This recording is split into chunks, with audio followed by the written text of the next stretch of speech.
ಸ್ನೇಹಿತರೆ, ಇಂದಿನಿಂದ ಆರಂಭವಾಗಿ ಈ 5 ದಿವಸದ ವಿವೇಕ ಚೂಡಾಮಣಿ ಪ್ರವಚನ ಮಾಲೆಯನ್ನು ಶ್ರೀಮತಿ ಮಂದಾಕಿನಿಯವರು ಶ್ರೀ ಎಂ ನಾಗಭೂಷಣರಾವ್ ಅವರ ಸ್ಮರಣೆಯಲ್ಲಿ ಪ್ರಾಯೋಜನೆ ಮಾಡಿದ್ದಾರೆ. ಶ್ರೀಮತಿ ಮಂದಾಕಿನಿಯವರ ಕುಟುಂಬಕ್ಕೆಲ್ಲ ಸಕಲ ಶ್ರೇಯಸ್ಸು ಉಂಟಾಗಲಿ ಅಂತ ತಮ್ಮೆಲ್ಲರ ಪರವಾಗಿ, ಸಂಸ್ಥೆಯ ಪರವಾಗಿ ಪ್ರಾರ್ಥನೆ ಮಾಡ್ತೇನೆ. ಇನ್ನೊಂದು ವಿಚಾರ ನಿಮ್ಮೊಡನೆ ಹಂಚ್ಕೋಬೇಕು ಅನಿಸೋದು,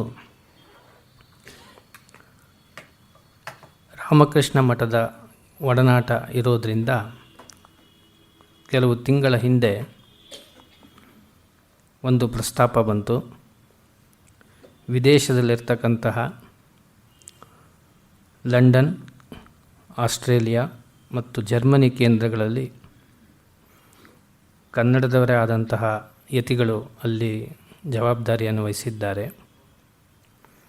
ಅವರಿಗೆ ವಿದ್ವಾನ್ ಗಣೇಶ್ ಭಟ್ ಹೋಬಳಿಯವರು ಇಲ್ಲಿಯವರೆಗೂ ಈ ಸಂಸ್ಥೆಯಲ್ಲಿ ನೀಡಿರ್ತಕ್ಕಂತಹ ಪ್ರವಚನ ಮಾಲೆಯ ಸಿಡಿಗಳನ್ನು ಕಳಿಸ್ಕೊಡೋಕ್ಕೆ ಒಂದು ಅವಕಾಶ ಬಂತು.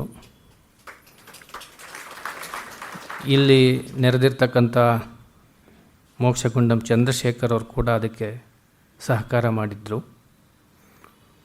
ಅವರಿಗೆಲ್ಲ ನಾವು ಕಳಿಸ್ಕೊಟ್ಟಂತಹ ಸಿಡಿ ಅಂಚೆ ಮೂಲಕ ತಲುಪಿದೆ. ಅಷ್ಟು ಮಾತ್ರ ಅಲ್ಲ, ತಲುಪಿ ಕೇಳಿದ್ದಾರೆ. ಅಷ್ಟು ಮಾತ್ರ ಅಲ್ಲ, ಕೇಳಿ ತುಂಬ ಸಂತೋಷಪಟ್ಟು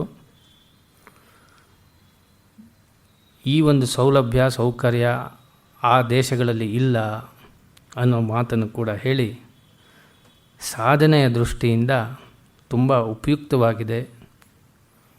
ನಿಮಗೆಲ್ಲ ಗೊತ್ತಿರೋ ಹಾಗೆ ಗೋಖಲೆ ಸಂಸ್ಥೆ ಶಿಕ್ಷಣದ ದೃಷ್ಟಿಯಿಂದ ಈ ಒಂದು ಪ್ರವಚನಗಳನ್ನು ಏರ್ಪಡಿಸ್ತಾ ಬಂದಿದೆ. ಈಗ ನೀವೇ ಯೋಚನೆ ಮಾಡಿ, ನೀವೆಲ್ಲ ಎಷ್ಟು ಸೌಭಾಗ್ಯವಂತರು ಅಂತ. ಹೀಗಾಗಿ ವಿದ್ವಾನ್ ಗಣೇಶ್ ಭಟ್ ಹೋಬಳಿಯವರು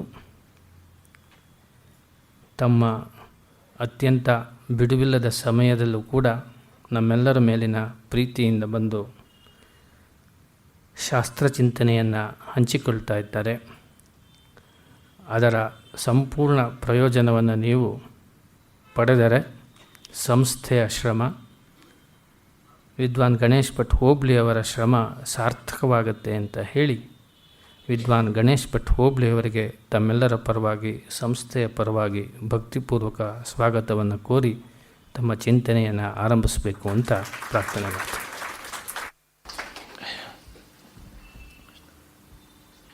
ಯೋಂತಃ ಪ್ರವಿಶ್ಯ ಮಮ ವಾಚಮಿಮಾಂ ಪ್ರಸುಪ್ತಾಂ ಸಂಜೀವಯತ್ಯಖಿಲಶಕ್ತಿಧರಸ್ವಧಾಮ್ನಾ ಅನ್ಯಾಂಶ್ಚ ಹಸ್ತಚರಣಶ್ರವಣತ್ವಗಾದೀನ್ ಪ್ರಾಣಾನ್ನಮೋ ಭಗವತೆ ಪುರುಷಾಯ ತುಭ್ಯಂ. ಯಾ ವರ್ಣಪದವಾಕ್ಯಾರ್ಥಗದ್ಯಪದ್ಯಸ್ವರೂಪಿಣಿ ವಾಚಿನರ್ತಯತು ಕ್ಷಿಪ್ರಂ ಮೇಧಾನ್ ದೇವಿ ಸರಸ್ವತಿ. ಸರ್ವವೇದಾಂತಸಿದ್ಧಾಂತಗೋಚರಂ ತಮಗೋಚರಂ ಗೋವಿಂದಂ ಪರಮಾನಂದಂ ಸದ್ಗುರುಂ ಪ್ರಣತೋಸ್ಮ್ಯಹಂ. ಶ್ರುತಿಸ್ಮೃತಿಪುರಾಣಾನಾಂ ಆಲಯಂ ಕರುಣಾಲಯಂ ನಮಾಮಿ ಭಗವತ್ಪಾದಂ ಶಂಕರಂ ಲೋಕಶಂಕರಂ. ನಮಸ್ತಸ್ಮೈ ಭಗವತೆ ಶಂಕರಾಚಾರ್ಯರೂಪಿಣೆ ಯೇನ ವೇದಾಂತವಿದ್ಯೇಯಂ ಉದ್ಧೃತಾ ವೇದಸಾಗರಾತ್.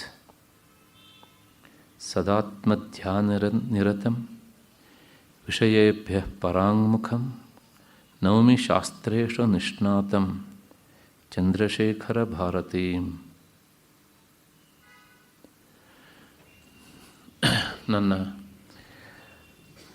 ವಿವೇಕ ಚೂಡಾಮಣಿಯ ಬಂಧುಗಳೇ, ಈ ಕಾರ್ಯಕ್ರಮದ ಪ್ರಾಯೋಜಕರಂತಹ ಶ್ರೀಮತಿ ಮಂದಾಕಿನಿ ಹಾಗೂ ಅವರ ಪರಿವಾರದವರೇ, ಎಲ್ಲ ಹಿರಿಯರೇ, ನನ್ನ ಮತ್ತು ನಿಮ್ಮೆಲ್ಲರ ಹೃದಯ ಮಂದಿರವನ್ನು ಬೆಳಗ್ತಾ ಬುದ್ಧಿಯನ್ನು ಪ್ರಚೋದಿಸ್ತಾ ಇರುವಂತಹ ಮಹಾಚೈತನ್ಯಕ್ಕೆ ಅನಂತ ಪ್ರಣಾಮಗಳನ್ನು ಸಲ್ಲಿಸ್ತಾ ಈ 5 ದಿನಗಳ ಚಿಂತನೆಯ ಮೊದಲ ದಿನವಾದ ಇಂದಿನ ಚಿಂತನೆಗೆ ಮುಂದಾಗ್ತಾ ಇದ್ದೇನೆ. ಹಿಂದಿನ ತಿಂಗಳಿನಲ್ಲಿ ನಾವು ಸೇರಿದಾಗ ಬ್ರಹ್ಮ ತತ್ವಮಸಿ ಭಾವಯಾತ್ಮನಿ, ನೀನು ಬ್ರಹ್ಮವೇ ಆಗಿದ್ದೀಯೇ, ಅದನ್ನು ಹೊರಗಡೆಗೆ ಹುಡುಕಲಿಕ್ಕೆ ಹೋಗಬೇಡ, ನಿನ್ನೊಳಗೆ ನೀನು ಅದನ್ನು ಹುಡುಕಿ ಅನುಭವಿಸುವುದರ ಮೂಲಕ ಕಂಡುಕೋ ಎನ್ನುವಂತಹ ಮಾತನ್ನು ಸುಮಾರು 10 ಶ್ಲೋಕಗಳಲ್ಲಿ ಭಗವತ್ಪಾದರು ಹೇಳಿದ್ದನ್ನು ನೋಡಿದ್ದೇವೆ. ಅದಾದ ಮೇಲೆ 268ನೇ ಶ್ಲೋಕದಲ್ಲಿ ವಾಸನಾಕ್ಷಯದ ಬಗ್ಗೆ ಹೇಳಿದ್ದನ್ನು ಕೇಳಿದ್ದೇವೆ. ವಾಸನಾಕ್ಷಯ ಅಂದರೆ ದೇಹವಾಸನೆ, ಅಂದರೆ ದೇಹದ ಮೇಲೆ ಎಲ್ಲಿಲ್ಲದ ಪ್ರೀತಿ, ಲೋಕವಾಸನೆ, ಜಗತ್ತಿನಲ್ಲಿ ತನ್ನ ಹೆಸರನ್ನು ಇಡಬೇಕು ಎನ್ನುವಂತಹ ಪ್ರೀತಿ, ಅದು ಲೋಕವಾಸನೆ. ಯಾರೂ ನನ್ನನ್ನು ನಿಂದಿಸದೇ ಇರುವ ಹಾಗೆ ನಾನು ನಡ್ಕೊಳ್ಬೇಕು ಅಂತ ಇನ್ನೊಬ್ಬರ ಮೂಗಿನ ನೇರಕ್ಕೆ ನಡೆದುಕೊಳ್ಳೋಕ್ಕೆ ಪ್ರಯತ್ನ ಮಾಡೋದು. ಸಾಧ್ಯ ಉಂಟಾ ಅಂತ ಕೇಳ್ತಾರೆ ಗುರುಗಳು. ಅದು ಲೋಕವಾಸನೆ. ಅದಾದ ಮೇಲೆ ಶಾಸ್ತ್ರವಾಸನೆ, ಎಲ್ಲ ಶಾಸ್ತ್ರವನ್ನು ಕರಗತ ಮಾಡಿಕೊಂಡು ನನಗೆ ಸರಿಸಾಟಿಯಾದವನು ಯಾರೂ ಇಲ್ಲ ಅಂತ ಹೇಳಿಸ್ಕೊಳ್ಬೇಕು ಎನ್ನುವಂಥದ್ದು, ಇದೆಲ್ಲ ವಾಸನೆ. ಈ ಮೂರೂ ಸಹ ಆತ್ಮಜ್ಞಾನಕ್ಕೆ ಅಡ್ಡಿ ಅಂತ ಹೇಳಿದ್ದನ್ನು ನಾವು ನೋಡಿದ್ದೇವೆ. ಆಮೇಲೆ ಸುಮಾರು 9 ಶ್ಲೋಕಗಳಲ್ಲಿ ಈ ಅಧ್ಯಾಸವನ್ನು, ಅಂದರೆ ಈ ದೇಹಾತ್ಮ ಬುದ್ಧಿಯನ್ನು ನಿವಾರಿಸಿಕೊಳ್ಳಲಿಕ್ಕೆ ಬೇಕಾದ ಬೇರೆ ಬೇರೆ ಉಪಾಯಗಳನ್ನು ಹೇಳಿದ್ದನ್ನೂ ನೋಡಿಕೊಂಡು ಮುಂದೆ ಬಂದಿದ್ದೇವೆ. ಮುಂದೆ ಬ್ರಹ್ಮಾತ್ಮ ಭಾವನೆಯನ್ನು ಮೈಗೂಡಿಸಿಕೊಳ್ಳೋದಕ್ಕೆ ಸಾಧನಾರೂಪವಾದಂಥ ಉಪಾಯವನ್ನು ಹೇಳೋದಕ್ಕೆ ಉಪಕ್ರಮಿಸಿದ್ದಾರೆ. ಹಾಗೆ ಉಪಕ್ರಮಿಸಿದ ದಾರಿಯಲ್ಲಿ ನಾವು 2 ಶ್ಲೋಕಗಳನ್ನು ನೋಡಿದ್ದೇವೆ. ಅಷ್ಟು ಮಾತ್ರ ಆಗಿದೆ ಬ್ರಹ್ಮಾತ್ಮ ಭಾವನೆಗೆ ಸಂಬಂಧಪಟ್ಟಂಥದ್ದು. ಮುಂದೆ ನಾವು 289ನೇ ಶ್ಲೋಕ, ನನ್ನ ಪುಸ್ತಕದ ಪ್ರಕಾರ ಪ್ರಾಯಶಃ ಅಧ್ಯಾತ್ಮ ಪ್ರಕಾಶನ ಕಾರ್ಯಾಲಯದ್ದಾದರೆ 3 ಶ್ಲೋಕ 4 ಶ್ಲೋಕ ಹಿಂದೆ ಬರುತ್ತೆ. ಅಷ್ಟು ತಿಳಿಸ್ತಾ ಈ ಬ್ರಹ್ಮಾತ್ಮ ಭಾವನೆ ವಿಚಾರವಾಗಿ ಹೇಳ್ತಾ ಭಗವತ್ಪಾದರು ಒಂದು ಮಾತನ್ನು ಹೇಳಿದರು. ಮನುಷ್ಯನ ಆತ್ಮಚಿಂತನೆಗೆ ಅಡ್ಡಿಯಾದವುಗಳಲ್ಲಿ 3 ಬಹಳ ಮುಖ್ಯವಾದವುಗಳು ಅಂತ. ಒಂದು, ನಿದ್ರೆ, ಮರೆಸಿಬಿಡುತ್ತೆ. ಎಷ್ಟೋ ಸಲ ನಾವು ಮರಿಬೇಕು ಅಂತಲೇ ನಿದ್ದೆ ಮಾಡ್ತೇವೆ, ಆದರೆ ಅಂತಹ ಸಂದರ್ಭದಲ್ಲಿ ನಿದ್ದೆ ಬರೋದಿಲ್ಲ. ಆತ್ಮವಿಚಾರ ನೆನಪಿಟ್ಕೊಳ್ಬೇಕು ಅಂತ ಬಹಳ ಕಷ್ಟಪಡ್ತೇವೆ, ಆಗಲೇ ನಿದ್ದೆ ಬರುತ್ತೆ. ಅಂದರೆ ಈ ನಿದ್ದೆ ಉತ್ತಮ ವಿಚಾರವನ್ನು ಮರೆಸೋದಕ್ಕೆ ಬರುತ್ತೆ. ಅಷ್ಟೇ ಅಲ್ಲ, ಬಹಳಷ್ಟು ಸಂದರ್ಭದಲ್ಲಿ ಹಾಗಾಗತ್ತೆ. ಮತ್ತು ಲೋಕದ ಸುದ್ದಿಯಿಂದಲೂ ಸಹ ಆತ್ಮವಿಸ್ಮೃತಿ ಉಂಟಾಗತ್ತೆ. ಲೋಕದ ಸುದ್ದಿ ಅಂದರೆ ಬೇಡದೇ ಇರುವಂಥದ್ದು. ಮತ್ತು ಶಬ್ದಾದಿ ವಿಷಯಗಳಿಂದಲೂ ಸಹ ಆತ್ಮವಿಸ್ಮೃತಿ ಉಂಟಾಗತ್ತೆ. ಒಂದು ಸಣ್ಣ ಉದಾಹರಣೆ ಕೊಡ್ತೇನೆ. ನಾವು ಏನು ಬಹಳ ಆಳವಾದ ಅಧ್ಯಯನ ಮಾಡಬೇಕು ಅಂತ ಪುಸ್ತಕ ಇಟ್ಕೊಂಡು ಅಧ್ಯಯನದಲ್ಲಿ ತೊಡಗಿರ್ತೇವೆ. ಯಾರೋ ಅಷ್ಟು ದೂರದಲ್ಲಿ ತುಂಬ ಲೌಕಿಕ ವಿಷಯವನ್ನು ಮಾತನಾಡ್ತಾ ಇರ್ತಾರೆ. ಗಮನಿಸಿ, ಮನಸ್ಸು ಇಲ್ಲಿರೋದಿಲ್ಲ, ತಕ್ಷಣ ಅಲ್ಲಿಗೆ ಹೋಗುತ್ತೆ. ಈ ಲೋಕ ವಿಷಯಗಳಲ್ಲಿ ಎಷ್ಟು ಆಸಕ್ತಿ ಮನಸ್ಸಿಗೆ, ಅದಕ್ಕೆ ಸಂಸ್ಕಾರ ಕೊಟ್ಟ ಹೊರತೂ ಸಹ ಅದಿಲ್ಲಿ ಬರೋದಿಲ್ಲ. ಈ ಮಾತನ್ನು ನಾನು ನನ್ನನ್ನು ಸೇರಿಸಿಕೊಂಡು ಹೇಳ್ತಿದ್ದೇನೆ.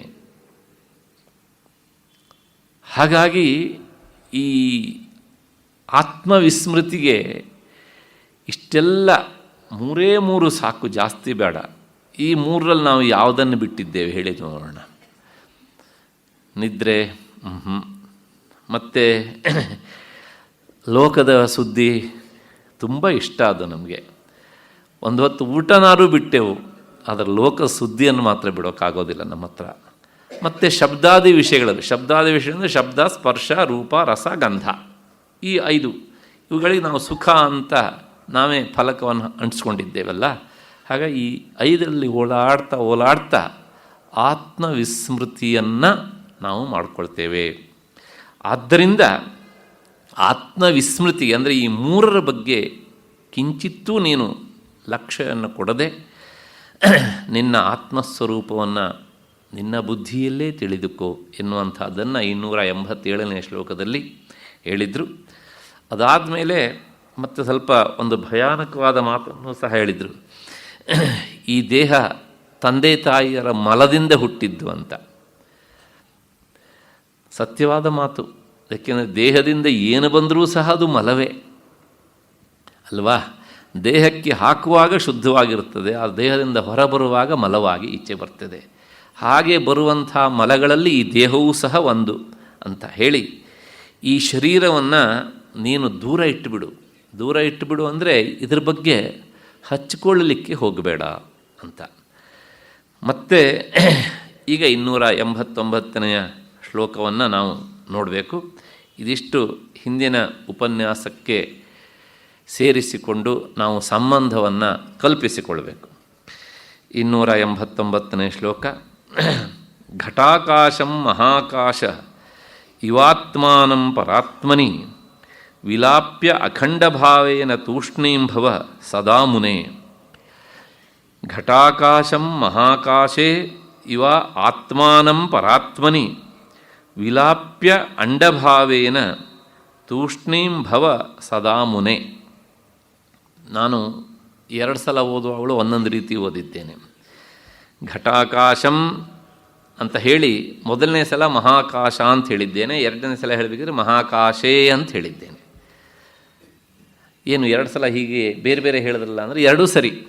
ವ್ಯಾಕರಣದ ಪ್ರಕಾರ ಅದು ಸಪ್ತಮಿ ವಿಭಕ್ತಿಯಲ್ಲಿ ಇರಬೇಕು, ಹಾಗಾಗಿ ಮಹಾಕಾಶೇ ಅಂತ ರೂಪ. ಆದರೆ ವ್ಯಾಕರಣದ ನಿಯಮ ಒಂದುಂಟು. ಏನು ಅಂತ ಕೇಳಿದರೆ, ಈ ಸಪ್ತಮಿ ವಿಭಕ್ತಿಯ ಏಕಾರದ ಮುಂದೆ ಸ್ವರ ಬಂದರೆ ಆ ಏಕಾರ ತೆಗೆದು ಅಕಾರ ಮಾಡಿಕೊಡಿ ಅಂತ. ಹಾಗಾಗಿ ಏನಾಗುತ್ತೆ ಅಂದರೆ ಮಹಾಕಾಶ ಅಂತ ಹೇಳಿದ್ದೇನೆ ಅಂತ. ಏಕೆಂದರೆ ಕೆಲವು ಸಲ ಕೇಳಿಬಿಡ್ತಾರೆ, ಇಲ್ಲಿ ಏನಿದು ಯಾವ ವಿಭಕ್ತಿ ಇಲ್ವಲ್ಲ, ಸಂಬೋಧನೆಯೋ ಹೇಗೆ ಅದು ಅಂತ. ಅದಕ್ಕೋಸ್ಕರ ಸಮಾಧಾನ ಆಗಲಿ ಅಂತ ಹಾಗೆ ಓದಿ ವಿವರಣೆಯನ್ನು ಕೊಟ್ಟಿದ್ದೇನೆ. ಏನು ಈ ಶ್ಲೋಕದ ಅರ್ಥ ಅಂದರೆ, ಹೇ ಮುನಿಯೇ, ಗಡಿಗೆಯ ಒಳಗಿನ ಆಕಾಶವನ್ನು ಮಹಾಕಾಶದಲ್ಲಿ ಲಯಗೊಳಿಸುವಂತೆ ಈ ಜೀವಾತ್ಮನನ್ನು ಪರಮಾತ್ಮನಲ್ಲಿ ಲಯಗೊಳಿಸಿ ಅಖಂಡ ಬ್ರಹ್ಮಭಾವವನ್ನು ತಾಳಿ ಮೌನವಾಗಿ ಇರು. ಇಷ್ಟು ಈ ಶ್ಲೋಕದ ಅರ್ಥ. ಹಿಂದೆ ಹೇಳಿದ್ದನ್ನು ಇನ್ನೊಂದು ಜ್ಞಾಪಿಸಿಕೊಳ್ಳಿ. ಮುಂದಕ್ಕೆ ಹೋದಾಗ ವಿಷಯ ಜಟಿಲವೇ ಅಷ್ಟೇ ಹೊರತು ಸುಲಭ ಅಲ್ಲ. ಅದು ಶಿಕ್ಷಣದ ಕ್ರಮ. ಸುಲಭದಿಂದ ಕಷ್ಟದ ಕಡೆಗೆ ಹೋಗುವುದು, ಕಷ್ಟದಿಂದ ಸುಲಭದ ಕಡೆಗೆ ಹೋಗುವುದು ಅಲ್ಲ. ಹಾಗೆ ಆ ಶಾಸ್ತ್ರದ ಸರಣಿ ಹೀಗೆ ಹೋಗ್ತಾ ಇರುತ್ತದೆ. ಏನು ಹೇಳ್ತಾರೆ, ಘಟಾಕಾಶ ಮತ್ತು ಮಠಾಕಾಶ ಅಂತ, ಇನ್ನು ಕೇಳಿದರೆ ಮಹಾಕಾಶ ಅಂತ. ಆಕಾಶ ಎನ್ನುವಂಥದ್ದು ಎಲ್ಲ ಕಡೆಗೂ ಇರುವಂಥದ್ದು. ಮಡಕೆ ಒಳಗಿರುವಂತಹ ಆಕಾಶ ಅದು ಮಹಾಕಾಶವನ್ನು, ಅಂದರೆ ಹೊರಗಿನ ಆಕಾಶವನ್ನು ಬಿಟ್ಟು ಬೇರೆಯಾಗಿ ಇಲ್ಲ. ಆ ಮಡಕೆಯಲ್ಲಿರುವ ಆಕಾಶ ಮಹಾಕಾಶದ ಒಂದು ಭಾಗ ಅಂತ ಹೇಳಿದ್ರೂ ಸಹ ಭಾಗ ಅಂತಲೂ ಹೇಳಲಿಕ್ಕಾಗೋಲ್ಲ. ಯಾಕೆಂದರೆ ಮಡಕೆ ಎನ್ನುವಂಥ ಉಪಾಧಿಯಿಂದಾಗಿ ಬೇರೆ ತೋರುತ್ತೆ ಅದು ಅಲ್ವಾ. ಆ ಮಡಕೆಯನ್ನು ಉಪಾಧಿ ತೆಗೆದುಬಿಟ್ರೆ ಘಟಾಕಾಶ ಎನ್ನುವಂಥದ್ದು ಹೊರಗಿನ ಮಹಾಕಾಶಕ್ಕಿಂತ ಬೇರೆಯಾಗಿ ಇಲ್ಲ.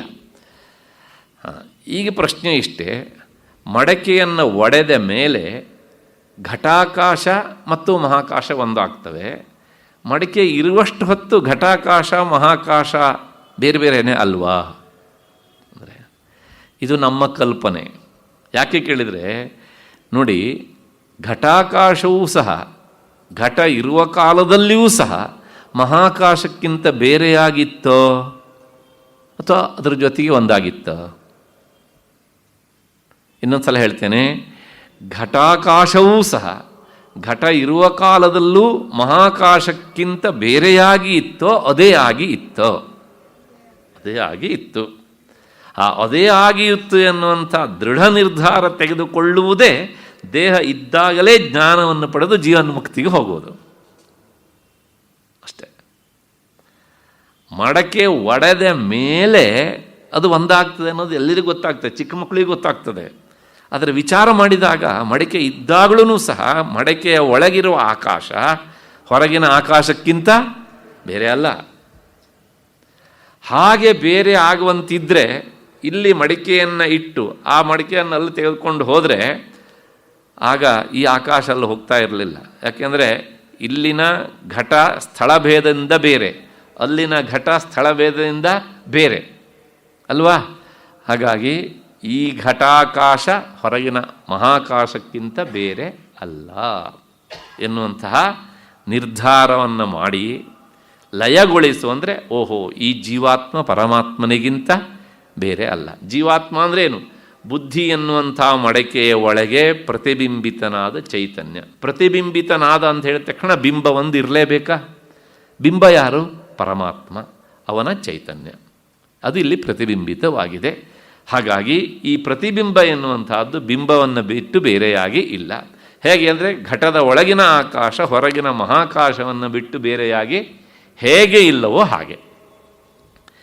ಹೀಗೆ ಘಟಾಕಾಶಂ ಮಹಾಕಾಶ ಇವ ಆತ್ಮಾನಂ ಪರಮಾತ್ಮನಿ. ಆತ್ಮಾನಂ ಅಂದರೆ ಜೀವಾತ್ಮನನ್ನ ಅಂತ ಅರ್ಥ.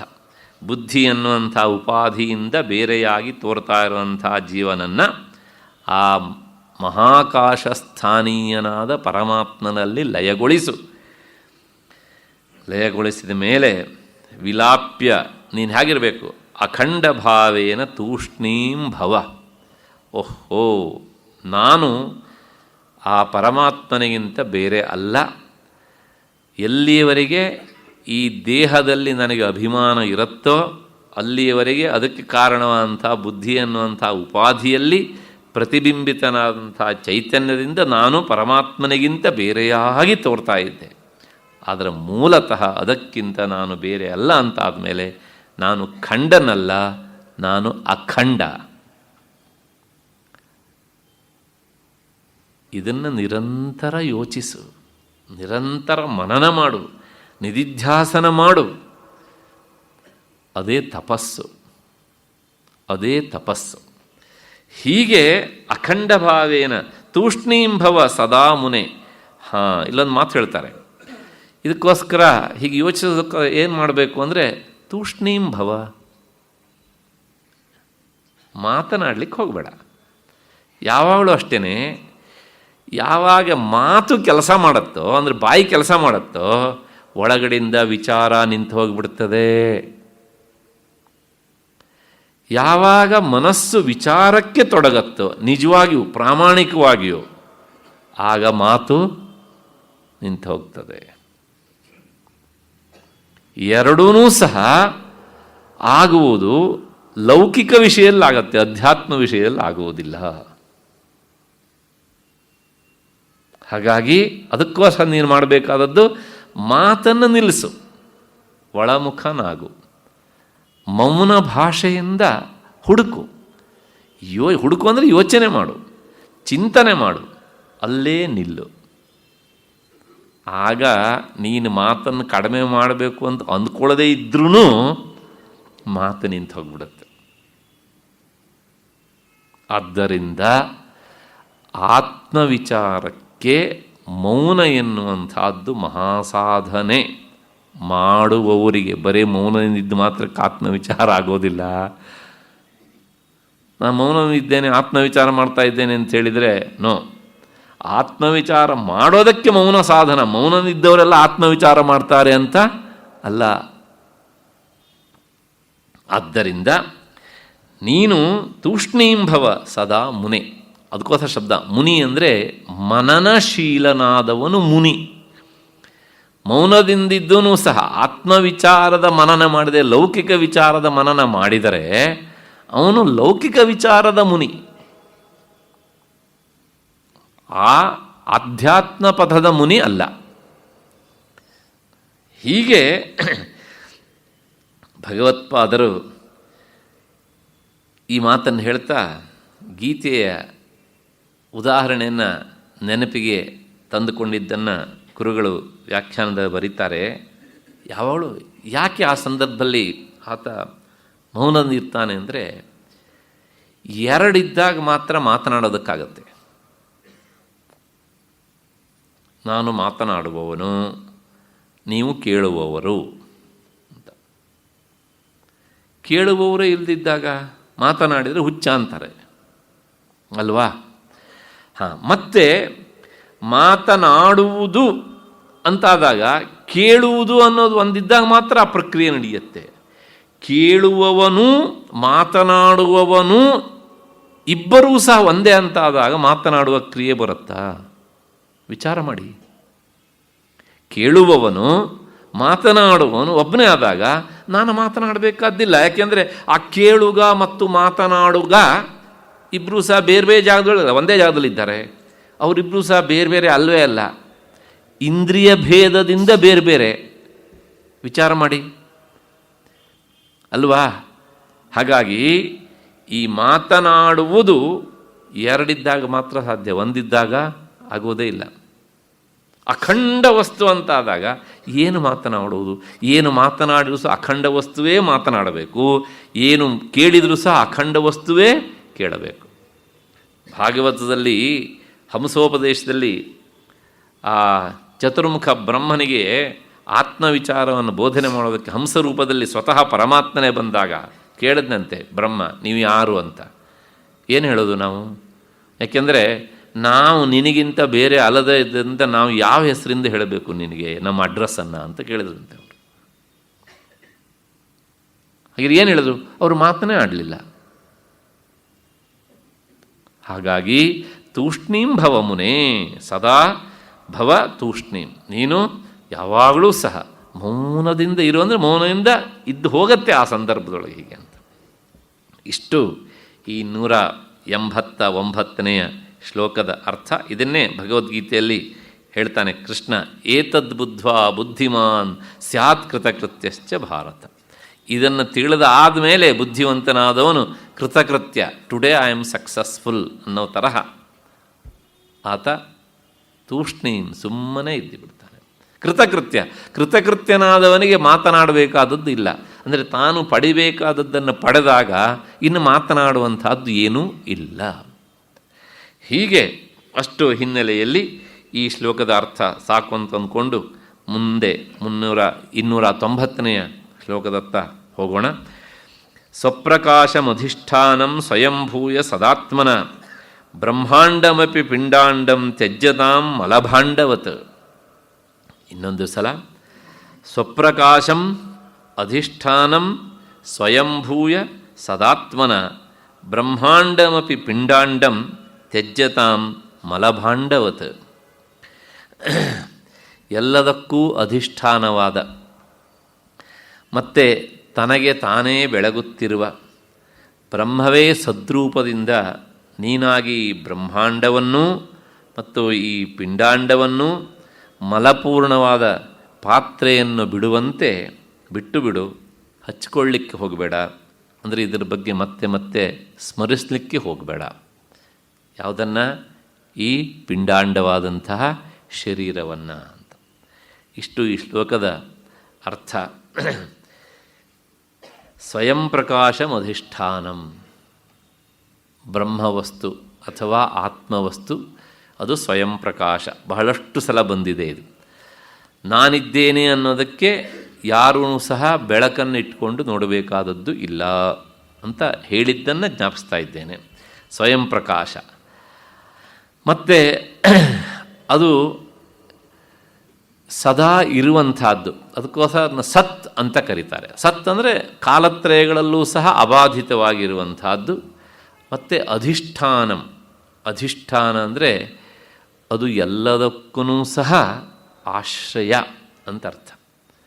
ಎಲ್ಲವುದಕ್ಕೂ ಅದು ಆಶ್ರಯ ಅಂದರೆ ಅದರ ಇರುವಿಕೆಯಿಂದಾಗಿ ಬೇರೆ ವಸ್ತುಗಳು ಇರುತ್ತವೆ.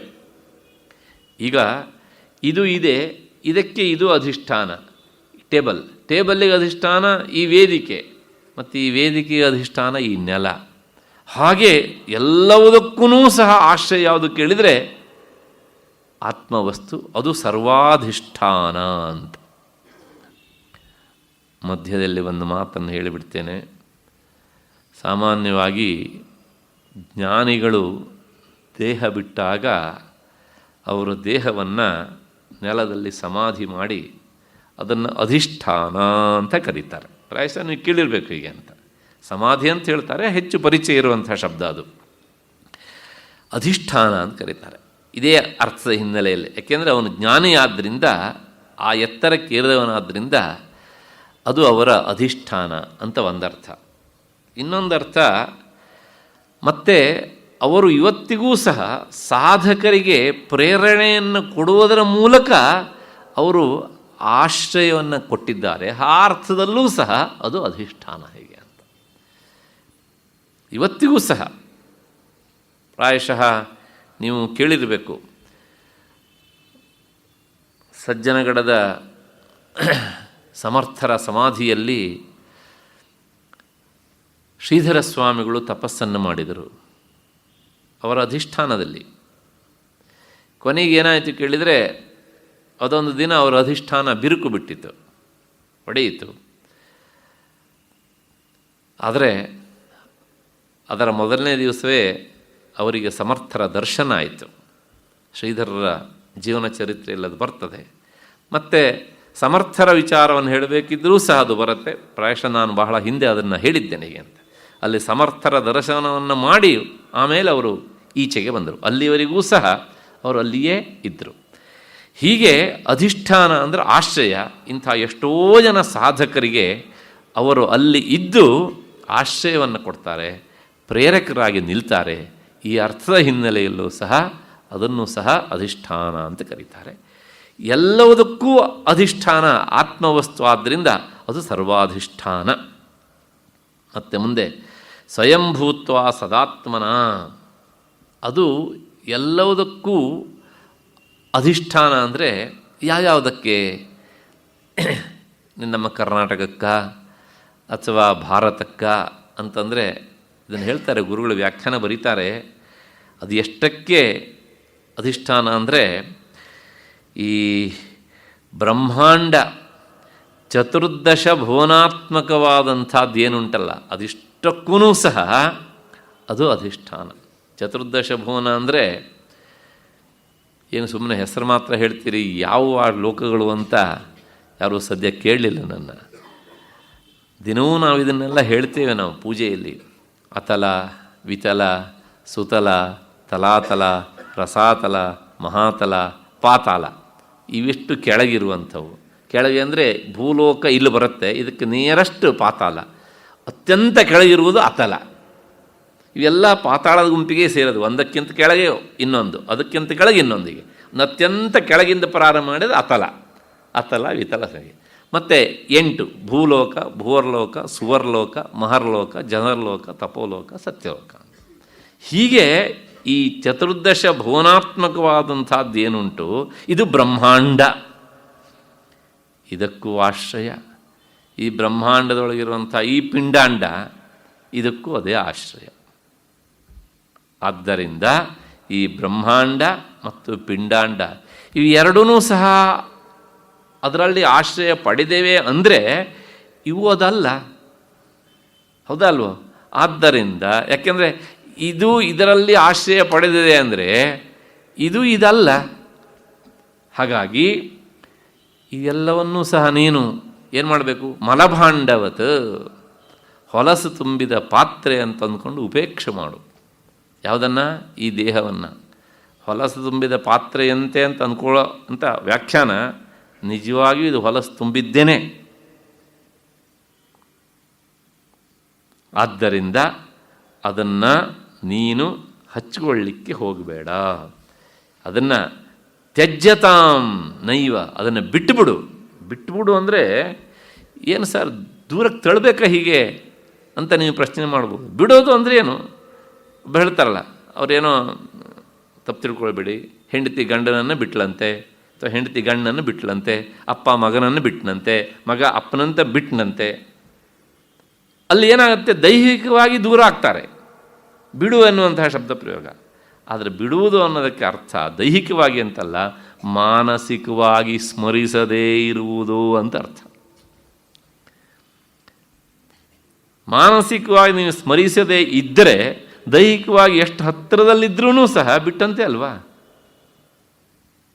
ಅದರಿಂದ ವ್ಯಾಖ್ಯಾನ ಬರೀತಾರೆ, ತ್ಯಜ್ಯತಾಂ ನೈವ ಸ್ಮರ್ಯತಾಂ, ಅದರ ಸ್ಮರಣೆ ಮಾಡಲಿಕ್ಕೆ ಹೋಗಬೇಡ ನಿನಗೆ ಅಂತ. ಯಾಕೆ ಕೇಳಿದರೆ, ಅಧಿಷ್ಠಾನಾವಶೇಷೋ ಹಿ ನಾಶಃ ಕಲ್ಪಿತ ವಸ್ತುನಃ. ಈ ಕಲ್ಪಿತವಾದಂಥ ವಸ್ತುಗಳಿಗೆ ಆಶ್ರಯ ಅಧಿಷ್ಠಾನ. ಈ ಕಲ್ಪಿತವಾದ ವಸ್ತುಗಳು ನಾಶ ಆದವು ಅಂದರೆ ಅಲ್ಲಿರುವುದು ಅಧಿಷ್ಠಾನ ಮಾತ್ರ. ಹಗ್ಗದಲ್ಲಿ ತೋರುವ ಹಾವು ನಾಶ ಆಯಿತು ಅಂದರೆ ಇರುವುದು ಹಗ್ಗ ಮಾತ್ರ. ಹೀಗೆ ಇಷ್ಟು ಹಿನ್ನೆಲೆಯಲ್ಲಿ ಇದೊಂದು ಮಲಭಾಂಡ ಅಂತ ಅಂದ್ಕೊಂಡು ಇದನ್ನು ಸ್ಮರಿಸಬೇಡ. ಅಂದರೆ ಅತ್ಯಂತ ಪ್ರೀತಿಯಿಂದ ಹಚ್ಕೊಂಡು ಹೋಗಬೇಡ. ಕರ್ತವ್ಯಕ್ಕೋಸ್ಕರ ಅದನ್ನು ಬಳಸಿಕೋ. ಅದು ಆಗೋದಿಲ್ಲ ಅಂತ ಶುರು ಮಾಡಿದಾಗ, ಹಠ ಹಿಡಿದಾಗ ಬಿಟ್ಬಿಡು ಅಷ್ಟೇ. ಇಷ್ಟು ಹಿನ್ನೆಲೆಯಲ್ಲಿ ತ್ಯಜ್ಯತಾಂ ಮಲಭಾಂಡವತ್. ಆ ಶಬ್ದ ಯಾಕೆ ಹೇಳ್ತಾರೆ ಅಂದರೆ, ನಮಗೆ ಎಷ್ಟು ಹೇಳಿದರೂ ಸಹ ಮನಸ್ಸಿಗೆ ಬರೋದಿಲ್ಲ. ಆದರೆ ಮಲ ತುಂಬಿದ ಭಾಂಡವನ್ನು ಯಾವನಾರೂ ಸಹ ಇಷ್ಟಪಡ್ತಾನೆ ಅಥವಾ ಸ್ಮರಿಸ್ಕೊಳ್ಳೋದಕ್ಕೆ ಇಷ್ಟಪಡ್ತಾರ, ಮತ್ತೆ ಮತ್ತೆ ನೆನಪಿಸಿಕೊಳ್ತಾರ. ಅದಕ್ಕೋಸ್ಕರ ಆ ಉದಾಹರಣೆ. ಅಂದರೆ ಹೇಗಾದರೂ ಮಾಡಿ ಈ ದೇಹಾಭಿಮಾನವನ್ನು ಕಳಚಬೇಕು ಎನ್ನುವಂಥದ್ದು ಜ್ಞಾನಿಗಳ ಒಂದು ಕಳಕಳಿ. ಆ ಹಿನ್ನೆಲೆಯಲ್ಲಿ ಈ ಮಾತನ್ನು ಅವರು ಹೇಳಿದ್ದಾರೆ. ಅಷ್ಟು ಹಿನ್ನೆಲೆಯಲ್ಲಿ ಈ 290ನೇ ಶ್ಲೋಕದ ಅರ್ಥವೂ ಸಹ ಆಯಿತು ಅಂತ ಅಂದ್ಕೊಂಡು ಮತ್ತೆ 291ನೇ ಶ್ಲೋಕ. ಚಿದಾತ್ಮನಿ ಸದಾನಂದೇ ದೇಹಾರೂಢಂ ಅಹಂ ಧಿಯಂ ನಿವೇಶ್ಯ ಲಿಂಗಮುತ್ಸೃಜ್ಯ ಕೇವಲೋ ಭವ ಸರ್ವದಾ. ಇನ್ನೊಂದು ಸಲ, ಚಿದಾತ್ಮನಿ ಸದಾನಂದೇ ದೇಹಾರೂಢಾಂ ಅಹಂ ಧಿಯಂ ನಿವೇಶ್ಯ ಲಿಂಗಮುತ್ಸೃಜ್ಯ ಕೇವಲೋ ಮಮ ಕೇವಲೋ ಭವ ಸರ್ವದಾ. ಈ ದೇಹದಲ್ಲಿ ಇರುವಂತಹ ನಾನು ಎಂಬ ಭಾವನೆಯನ್ನು ಯಾವಾಗಲೂ ಆನಂದ ಸ್ವರೂಪನಾದ ಚೈತನ್ಯ ವಸ್ತುವಿನಲ್ಲಿ ಸೇರಿಸಿ ಆ ಸೂಕ್ಷ್ಮ ಶರೀರವನ್ನು ಬಿಟ್ಟು ಯಾವಾಗಲೂ ನೀನು ಅಸಂಗನಾಗಿ ಇರು. ಇಷ್ಟು ಈ ಶ್ಲೋಕದ ಅರ್ಥ. ಈ ದೇಹದಲ್ಲಿ ನಮಗೆ ಬರುವಂಥ ಭಾವನೆ ಅಹಂ, ನಾನು ಎನ್ನುವಂಥದ್ದು. ನಾನು ಹಿಂದೆ ಹೇಳಿದ್ದೆ, ಬಹಳಷ್ಟು ಜನ ಆತ್ಮ ಅಂದರೆ ಯಾವುದು ಅಂತ ಪ್ರಶ್ನೆ ಕೇಳಿದಾಗ ನಾನು ಅನ್ನುವುದೇ ಆತ್ಮ ಅಂತ ಹೇಳ್ತಾರೆ. ನಾನು ಅನ್ನುವುದು ಆತ್ಮ ಅಲ್ಲ. ವಾಸ್ತವಿಕವಾಗಿ ನಾನು ಎನ್ನುವಂಥ ಶಬ್ದಕ್ಕೆ ವಿಷಯವಾದದ್ದು ಆತ್ಮ. ಸ್ವಲ್ಪ ಕಷ್ಟ ಇದು. ಏಕೆಂದರೆ ಪ್ರತಿಯೊಂದು ಶಬ್ದ ಮತ್ತು ಅದೊಂದು ವಸ್ತು, ಶಬ್ದ ವಸ್ತು, ಶಬ್ದ ವಸ್ತು ಒಟ್ಟೊಟ್ಟಿಗೇ ಇರ್ತವೆ. ಈ ಉದಾಹರಣೆಗೆ ಪುಸ್ತಕ ಅನ್ನೋದೊಂದು ಶಬ್ದ. ಆ ಪುಸ್ತಕ ಎನ್ನುವ ಶಬ್ದಕ್ಕೆ ವಿಷಯ ಯಾವುದು ಅಂದರೆ ಇದು. ನೋಟ್ಬುಕ್ ಅನ್ನೋದೊಂದು ಶಬ್ದ, ಅದಕ್ಕೆ ವಿಷಯ ಯಾವುದು ಅಂದರೆ ಇದು. ಸ್ಪೆಕ್ಸ್ ಬಾಕ್ಸ್ ಅನ್ನೋದೊಂದು ಶಬ್ದ, ಅದಕ್ಕೆ ವಿಷಯ ಇದು. ತಂಬಿಗೆ ಅನ್ನೋದೊಂದು ಶಬ್ದ, ಅದಕ್ಕೆ ವಿಷಯ ಇದು. ಹಾಗೆಯೇ ನಾನು ಎನ್ನುವ ಶಬ್ದಕ್ಕೆ ವಿಷಯ ಒಳಗಿನ ಚೈತನ್ಯ ಅಥವಾ ಆತ್ಮ ಅಂತ. ಹೀಗೆ ಈ ಚಿದಾತ್ಮನಿ ಸದಾನಂದೇ, ಸದಾ ಜ್ಞಾನಸ್ವರೂಪನಾದಂತಹ ಆ ಚಿತ್ಸ್ವರೂಪನಾದಂತಹ ಆತ್ಮ ಎಲ್ಲಿದ್ದಾನೆ ಅಂದರೆ ಎಲ್ಲ ಕಡೆಗೂ ಇದ್ದಾನೆ. ಆದರೆ ಈ ದೇಹದ ಒಳಗೂ ಇದ್ದಾನೆ. ಯಾಕಿದ್ದಾನೆ? ಎಲ್ಲ ಕಡೆಗೂ ಇದ್ದದ್ರಿಂದಲೇ ದೇಹದ ಒಳಗೂ ಇದ್ದಾನೆ. ದೇಹದ ಒಳಗಿದ್ದಾನೆ. ದೇಹದ ಒಳಗೆ ಇದ್ದ ಅವನನ್ನು ಹಿಡಿದು ತೋರಿಸುವ ಒಂದು ಸಾಧನವೂ ಅಲ್ಲುಂಟು, ಅದು ಬುದ್ಧಿ ಅಂತ. ಆ ಬುದ್ಧಿ ಏನು ಮಾಡುತ್ತೆ? ಅದು ಜಡವಾದ್ರಿಂದ ಆತ್ಮನ ಇರುವಿಕೆಯಿಂದ ಕೆಲಸ ಮಾಡ್ತಾ ತಾನು ಆ ಚೈತನ್ಯವನ್ನು ಹೀರಿಕೊಂಡು ಅಂದರೆ ಬುದ್ಧಿಯಲ್ಲಿ ಪ್ರತಿಫಲಿತವಾದದ್ದನ್ನೇ ಆತ್ಮ ಅಂತ ಫೋಕಸ್ ಮಾಡ್ತಾ ಇರುತ್ತೆ. ಅಲ್ಲೇ ನಾವೆಲ್ಲರೂ ಸಹ ಜಾರಿ ಬಿದ್ದುಬಿಡ್ತೇವೆ. ಯಾವುದನ್ನು ಬುದ್ಧಿ ಫೋಕಸ್ ಮಾಡುತ್ತೋ ಅದು ಆತ್ಮ ಅಲ್ಲ. ಹಾಗಿದ್ರೆ ಬುದ್ಧಿಗೆ ಯಾವುದು ಈ ಶಕ್ತಿಯನ್ನು ಕೊಟ್ಟಿತೋ ಅದು ಆತ್ಮ. ನಾನು ಹೇಳ್ತೇನೆ, ಆದರೆ ಇದೆಲ್ಲ ಏನಿದ್ರೂ ಸಹ ಅವರವರ ಸಾಮರ್ಥ್ಯಕ್ಕೆ, ವಿಚಾರಕ್ಕೆ ಒಳಪಟ್ಟಿದ್ದು. ಯಾಕೆಂದರೆ ಇದು ಒಳಗೆ ಸಾಧನೆಗೆ ಸಂಬಂಧಪಟ್ಟಿದ್ದೆ ಅಷ್ಟೇ ಹೊರತೂ ಸಹ ಕೇವಲ ಶಬ್ದ ರಾಶಿಯನ್ನು ಉದುರಿಸುವಿಂದ ಆಗುವಂತಹದ್ದು ಅಲ್ಲ. ಹಾಗಾಗಿ ಸದಾನಂದೆ ದೇಹಾರೂಢಾಂ ಅಹಂ ಧಿಯಂ. ನೋಡಿ, ಆ ಬುದ್ಧಿ ಅನ್ನೋದು ಏನು ಮಾಡ್ತೇವೆ ಅಂದರೆ ಆತ್ಮವಸ್ತನ್ನು ಹೀರಿಕೊಂಡು ನಾನೇ ಆತ್ಮ, ನಾನೇ ಆತ್ಮ ಅಂತ ಹೇಳ್ತಾ ಇರ. ನಾವೇನು ಮಾಡ್ತೀವಿ, ಇದೇ ಆತ್ಮ ಅಂತ ಅಲ್ಲಿ ನಿಂತು ಬಿಡ್ತೇವೆ. ಆದರೆ ಅದು ಬುದ್ಧಿ ತೋರಿಸ್ತಾ ಇರುವಂತಹ ಕೇವಲ ಪ್ರತಿಬಿಂಬ. ಅದಕ್ಕೋಸ್ಕರ ಭಗವತ್ಪಾದರು ಹೇಳ್ತಾರೆ, ಮುಂದೆ ನೀನು ಏನು ಮಾಡು, ಲಿಂಗಂ ಸೂಕ್ಷ್ಮ ಶರೀರಂ ಉತ್ಸೃಜ್ಯ. ಸೂಕ್ಷ್ಮ ಶರೀರ, ಸೂಕ್ಷ್ಮ ಶರೀರ ಅಂದರೆ ಪಂಚಜ್ಞಾನೇಂದ್ರಿಯಗಳು ಮತ್ತು ಪಂಚ ಕರ್ಮೇಂದ್ರಿಯಗಳು, ಪ್ರಾಣ ಪಂಚಕಗಳು 15 ಆದವು. ಮನಸ್ಸು, ಬುದ್ಧಿ, ಬೇಕಿದ್ರೆ ಅಹಂಕಾರ, ಚಿತ್ತ. ಈ 17 ಅಥವಾ 15 ಅವಯವಗಳಿಂದ ಕೂಡಿದಂತಹ ಈ ಸೂಕ್ಷ್ಮ ಶರೀರವನ್ನು ನೀನು ಇದರೊಳಗೇ, ಯಾಕೆಂದರೆ ಆ ಸೂಕ್ಷ್ಮ ಶರೀರದೊಳಗೆ ಬುದ್ಧಿ ಇರೋದಲ್ವಾ, ಅದರೊಳಗೆ ಆತ್ಮವಸ್ತುವಿನ ಪ್ರತಿಫಲನ ಆಗೋದು. ಇದರ ಮೇಲಿರುವಂತಹ ಪ್ರೀತಿಯನ್ನು ಕಡಿಮೆ ಮಾಡಿಕೊಳ್ಬೇಕು. ಕೇವಲ ಸ್ಥೂಲ ಶರೀರದ ಮೇಲಿರುವಂತಹ ಪ್ರೀತಿ ಅಷ್ಟೇ ಅಲ್ಲ, ಅದನ್ನೂ ಸಹ ಉತ್ಸೃಜ್ಯ. ಅಂದರೆ ಈ ಸೂಕ್ಷ್ಮ ಶರೀರವೂ ಸಹ ನಾನಲ್ಲ ಅಂತ ಅದರೊಳಗಿರುವಂಥ ಅಭಿಮಾನವನ್ನು ಕಳಚಿ ಹಾಕಿ ಕೇವಲೋಭವ ಅಂದರೆ ಅಸಂಗನಾಗು. ಅಂದರೆ ನನಗೆ ಸಜಾತಿಯೂ ಇಲ್ಲ, ವಿಜಾತಿಯೂ ಇಲ್ಲ, ನನ್ನ ಒಳಗೆ ಇರುವಂಥ ಭೇದವೂ ಇಲ್ಲ, ನಾನು ಅಖಂಡ ಚೈತನ್ಯ ಅನ್ನುವುದನ್ನು ಮತ್ತೆ ಮತ್ತೆ ಹೇಳ್ತಾ ಹೇಳ್ತಾ ಸಾಧನೆಗೆ ತೊಡಗಿದಾಗ ಅದು ಅಷ್ಟೋ ಎಷ್ಟೋ ನಿನಗೆ ಅರ್ಥ ಆದೀತು. ಹಾಗಾಗಿ ನಿವೇಶ್ಯ ಲಿಂಗಮುತ್ಸೃಜ್ಯ ಕೇವಲೋಭವ ಸರ್ವದ. ಯಾವಾಗಲೂ ಸಹ ಇದೊಂದು ರೀತಿಯ ಒಳಮುಖವಾಗಿ ನಿರಂತರ ನಡೀತಾ ಇರುವಂತಹ ಪ್ರಕ್ರಿಯೆ. ಹಾಗಿದ್ರೆ ಎಷ್ಟು ದಿವಸ ಬೇಕು ಇದಕ್ಕೆ ಅಂತ ಕೇಳಿದರೆ ಹೇಳೋದಕ್ಕಾಗೋದಿಲ್ಲ. ಅದು ಅವರವರ ಸಾಧನೆಗೆ ಸಂಬಂಧಪಟ್ಟಂಥದ್ದು. ನಮ್ಮ ಊರಿನಲ್ಲಿ ಒಬ್ಬರು ಗೃಹಸ್ಥರಿದ್ದರು. ಗೃಹಸ್ಥರು, ಒಂದು ಗಂಡು ಮಗುವಿನ ತಂದೆ ಅವರು ಅಧ್ಯಾತ್ಮ ವಿಷಯದಿಂದ ದೂರ ಉಳಿದವರು. ಅಂದರೆ ಇದೇನೋ ಅವರಿಗೆ ತೀರಾ ಪರಿಚಿತವಾದದ್ದಲ್ಲ. ಆದರೆ ಏನೋ ಗೊತ್ತಿಲ್ಲ, ಯಾವ ಜನ್ಮದ ಸಾಧನೆಯೋ ಗೊತ್ತಿಲ್ಲ. ಒಂದು 8-10 ಜನ ಗೆಳೆಯರ ಮಧ್ಯೆಯಲ್ಲಿ ಇದ್ದು ಅವರು ಸ್ವಲ್ಪ ಈ ಗಾಂಜಾ ಸೇರ್ತಾಯಿದ್ರು. ಆದರೆ ಇವರು ಏನು ಮಾಡಿದ್ರು ಕೇಳಿದರೆ, ಆ ಗಾಂಜಾ ಸೇದ ಮತ್ತಿನಲ್ಲಿ ಒಳಮುಖವಾಗೋದನ್ನು ಅಭ್ಯಾಸ ಮಾಡ್ಕೊಬಿಟ್ರು. ಹಾಗಾಗಿ ಬಹಳ ಬೇಗ ಅವರು ಅಂತರ್ಮುಖರಾಗೋದಕ್ಕೆ ಪ್ರಾರಂಭಿಸಿಬಿಟ್ರು. ಸಾಲದ್ದಕ್ಕೆ ಅದೇ ಸಂದರ್ಭದಲ್ಲಿ ಅವರಿಗೆ ಪತ್ನಿ ವಿಯೋಗ ಆಯಿತು. ತಕ್ಷಣ ಅವರಿಗೆ ಈ ಲೌಕಿಕ ಜೀವನ ಸಾಕು ಅಂತ ಅನಿಸ್ಬಿಡ್ತು. ಸುಮಾರು 2 ವರ್ಷಗಳ ಈ ಸ್ವಲ್ಪ ಅವಧಿಯಲ್ಲಿ. ಆಮೇಲೆ ಅಲ್ಲಿ ಒಬ್ಬರು ಯತಿಗಳಿದ್ದರು, ತುಂಬ ಸಾಧಕರಾದಂಥ ಯತಿಗಳು. ಅವರ ಬಳಿಯಲ್ಲಿ ಬಂದು ಅವರು ವಾಸ್ತವ್ಯ ಮಾಡಿದರು. ಮನೆಯನ್ನು ಬಿಟ್ಬಿಟ್ರು, ಮಗನನ್ನು ಬಿಟ್ಬಿಟ್ರು. ಆಮೇಲೆ ಹೇಳಿದರು, ನನಗೆ ದೀಕ್ಷೆ ಕೊಟ್ಬಿಡಿ, ನಾನು ಈ ದಾರಿಯಲ್ಲಿ ಹೋಗಬೇಕು ಅಂತ. ಆಗ ಆ ಯತಿಗಳು ಅದನ್ನು ಪೋಸ್ಟ್ಪೋನ್ ಮಾಡ್ತಾ ಬಂದರು ಅಂತ. ಇಲ್ಲಪ್ಪ, ಇನ್ನೂ ಕಾಲ ಬಂದಿಲ್ಲ, ಬರಲಿ ಹೇಳ್ತೇನೆ ಅಂತ. ಆದರೆ ಆ ಮಠದಲ್ಲಿರುವಂಥ ಒಬ್ಬ ಸಮೀಪಸ್ಥ ವ್ಯಕ್ತಿಗೆ ಒಂದು ಮಾತು ಹೇಳಿದರು ಅವರು, ಇನ್ನು ಕೆಲವೇ ದಿನಗಳಲ್ಲಿ ಇಲ್ಲೊಂದು ಮಹಾ ಬದಲಾವಣೆಯನ್ನು ನೀವೆಲ್ಲರೂ ಕಾಣ್ತೀರಿ ನೋಡಿ ಅಂತ. ಆ ಜ್ಞಾನಿಯಾದವನಿಗೆ ಹೇಗೆ ಇನ್ನೊಬ್ಬನ ಸಾಧನೆ ಗೊತ್ತಾಗುತ್ತೆ ಅನ್ನೋದಕ್ಕೆ. ಸರಿ, ಅದಾದ ಮೇಲೆ ಒಂದು ದಿವಸ ಆ ಮಠದಿಂದ ಹತ್ತಿರದಲ್ಲಿ ಒಂದು 3 ಫರ್ಲಾಂಗ್ ದೂರದಲ್ಲಿ ನದಿ, ಆ ನದಿಯಲ್ಲಿ ಸ್ನಾನ ಮಾಡಿ ಬಂದು ಅವರು ಸಾಧನೆಗೆ ಮಠದಲ್ಲಿ ತೊಡಗ್ತಿದ್ದರು, ಅವರವರ ಜಪ ಅನುಷ್ಠಾನ ಆತ್ಮಚಿಂತನೆಯಲ್ಲಿ. ಆದರೆ ಬರ್ತಾ ಬರ್ತಾ ಇವರು ವೈರಾಗ್ಯ ತೀವ್ರ ಆಯಿತು.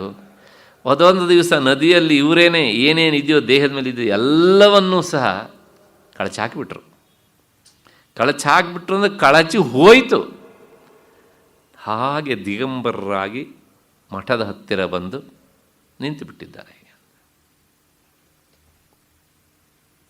ಆಗ ಅಲ್ಲಿರುವ ಯತಿಗಳು ತಕ್ಷಣ ಶಿಷ್ಯರನ್ನು ಕರೆದು, ಒಳಗಡೆ ಕಮಂಡಲು ಇದೆ, ಮತ್ತು ವ್ಯಾಘ್ರಾಜಿನ ಇದೆ ನೋಡಿ, ಇದು ಯಾರಿಗೂ ಗೊತ್ತಿಲ್ಲ, ಅದಿಷ್ಟನ್ನು ತೆಗೆದುಕೊಂಡು ಬನ್ನಿ ಹೀಗೆ ಅಂತ ತಕ್ಷಣ ಹೇಳಿದರು. ಯಾವ ನದಿಯಲ್ಲಿ ನೀನು ವಿಸರ್ಜನೆ ಮಾಡಿದೆಯೋ ಅಲ್ಲಿಗೆ ನಡಿ ಅಂತ. ಅಲ್ಲಿಯವರಿಗೆ ಯಾರು ಹೇಳಿದ ಮಾತು ಕೇಳಲಿಲ್ಲ. ಅವರಿಗೆ ತಕ್ಷಣ ಹೋದರು ಅವರಿಗೆ. ಆಮೇಲೆ ತಕ್ಷಣ ಅಲ್ಲಿ ಅವರಿಗೆ ದೀಕ್ಷೆಯನ್ನು ಕೊಟ್ಟು, ಅಲ್ಲೊಂದು ಮಾತು ಬರುತ್ತೆ, ಉತ್ತರಾಭಿಮುಖವಾಗಿ ಹೋಗಬೇಕು ಅಂತ. ಅವರು ಅದನ್ನು ಕೊಟ್ಟು ಉತ್ತರಾಭಿಮುಖವಾಗಿ ನಿನಗೆ ಇಷ್ಟ ಬಂದಲ್ಲಿಗೆ ಹೋಗಬಹುದು ಅಂತ ಹೇಳಿದರು. ಅಲ್ಲಿಂದ ಹೊರಟವರು ಅವ್ರು ಹೋಗಿಯೇ ಬಿಟ್ಟರು ಮತ್ತೆ ಪುನಃ. ಆಮೇಲೆ ಅವರು ಜನರ ಕಣ್ಣಿಗೆ ಬಿದ್ದಿದ್ದು 12 ವರ್ಷ ಆದ ಮೇಲೆ.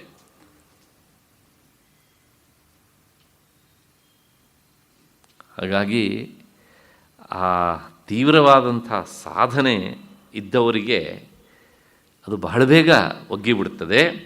ಅದಿಲ್ಲದಿದ್ದರೆ ಏನಾಗುತ್ತೆ ಕೇಳಿದರೆ, ಬರೀ ಹೊರಗಿನ ಸಿಪ್ಪೆಯನ್ನೇ ನಾವು ಸುಲಿತಾ ಸುಲಿತಾ ಸುಲಿತಾ ಇರಬೇಕಾಗತ್ತೆ. ಅಷ್ಟು ಹಿನ್ನೆಲೆಯಲ್ಲಿ ಕೇವಲೋಭವ ಅಸಂಗಃ, ನೀನು ಅಸಂಗನಾಗು, ಯಾವುದನ್ನೂ ಸಹ ಅಂಟಿಸಿಕೊಳ್ಳಬೇಡ. ಸಜಾತೀಯ ವಿಜಾತೀಯ ಸ್ವಗತ ಭೇದ ಯಾವುದೂ ಸಹ ನನಗೆ ಇಲ್ಲ ಅಂತ ಅಂದ್ಕೊಂಡು ಕೇವಲ ಸ್ಥಿತಿ ಅಂದರೆ ಆ ಕೈವಲ್ಯ ಸ್ಥಿತಿಯಲ್ಲಿ ನೀನು ನಿಂತುಬಿಡು ಅಂತ ಗುರುಗಳು ಶಿಷ್ಯನಿಗೆ ಹೇಳಿದರು ಎಂಬಲ್ಲಿಗೆ ಈ 291ನೇ ಶ್ಲೋಕದ ಅರ್ಥವೂ ಸಹ ಆಯಿತು ಅಂತ ಅಂದ್ಕೊಂಡು ಮತ್ತೆ ಮುಂದಕ್ಕೆ ಹೋಗೋಣ. 292ನೇ ಶ್ಲೋಕ. ಯತ್ರೇಷ ಜಗದಾಭಾಸಃ ದರ್ಪಣಾಂತಃ ಪುರಂ ಯಥಾ ತದ್ಬ್ರಹ್ಮಾಹಮಿತಿ ಜ್ಞಾತ್ವಾ ಕೃತಕೃತ್ಯೋ ಭವಿಷ್ಯಸಿ. ಯತ್ರೈಷ ಜಗದಾಭಾಸಃ ದರ್ಪಣಾಂತಃ ಪುರಂ ಯಥಾ ತದ್ಬ್ರಹ್ಮ ಅಹಮಿತಿ ಜ್ಞಾತ್ವಾ ಕೃತಕೃತ್ಯೋ ಭವಿಷ್ಯಸಿ.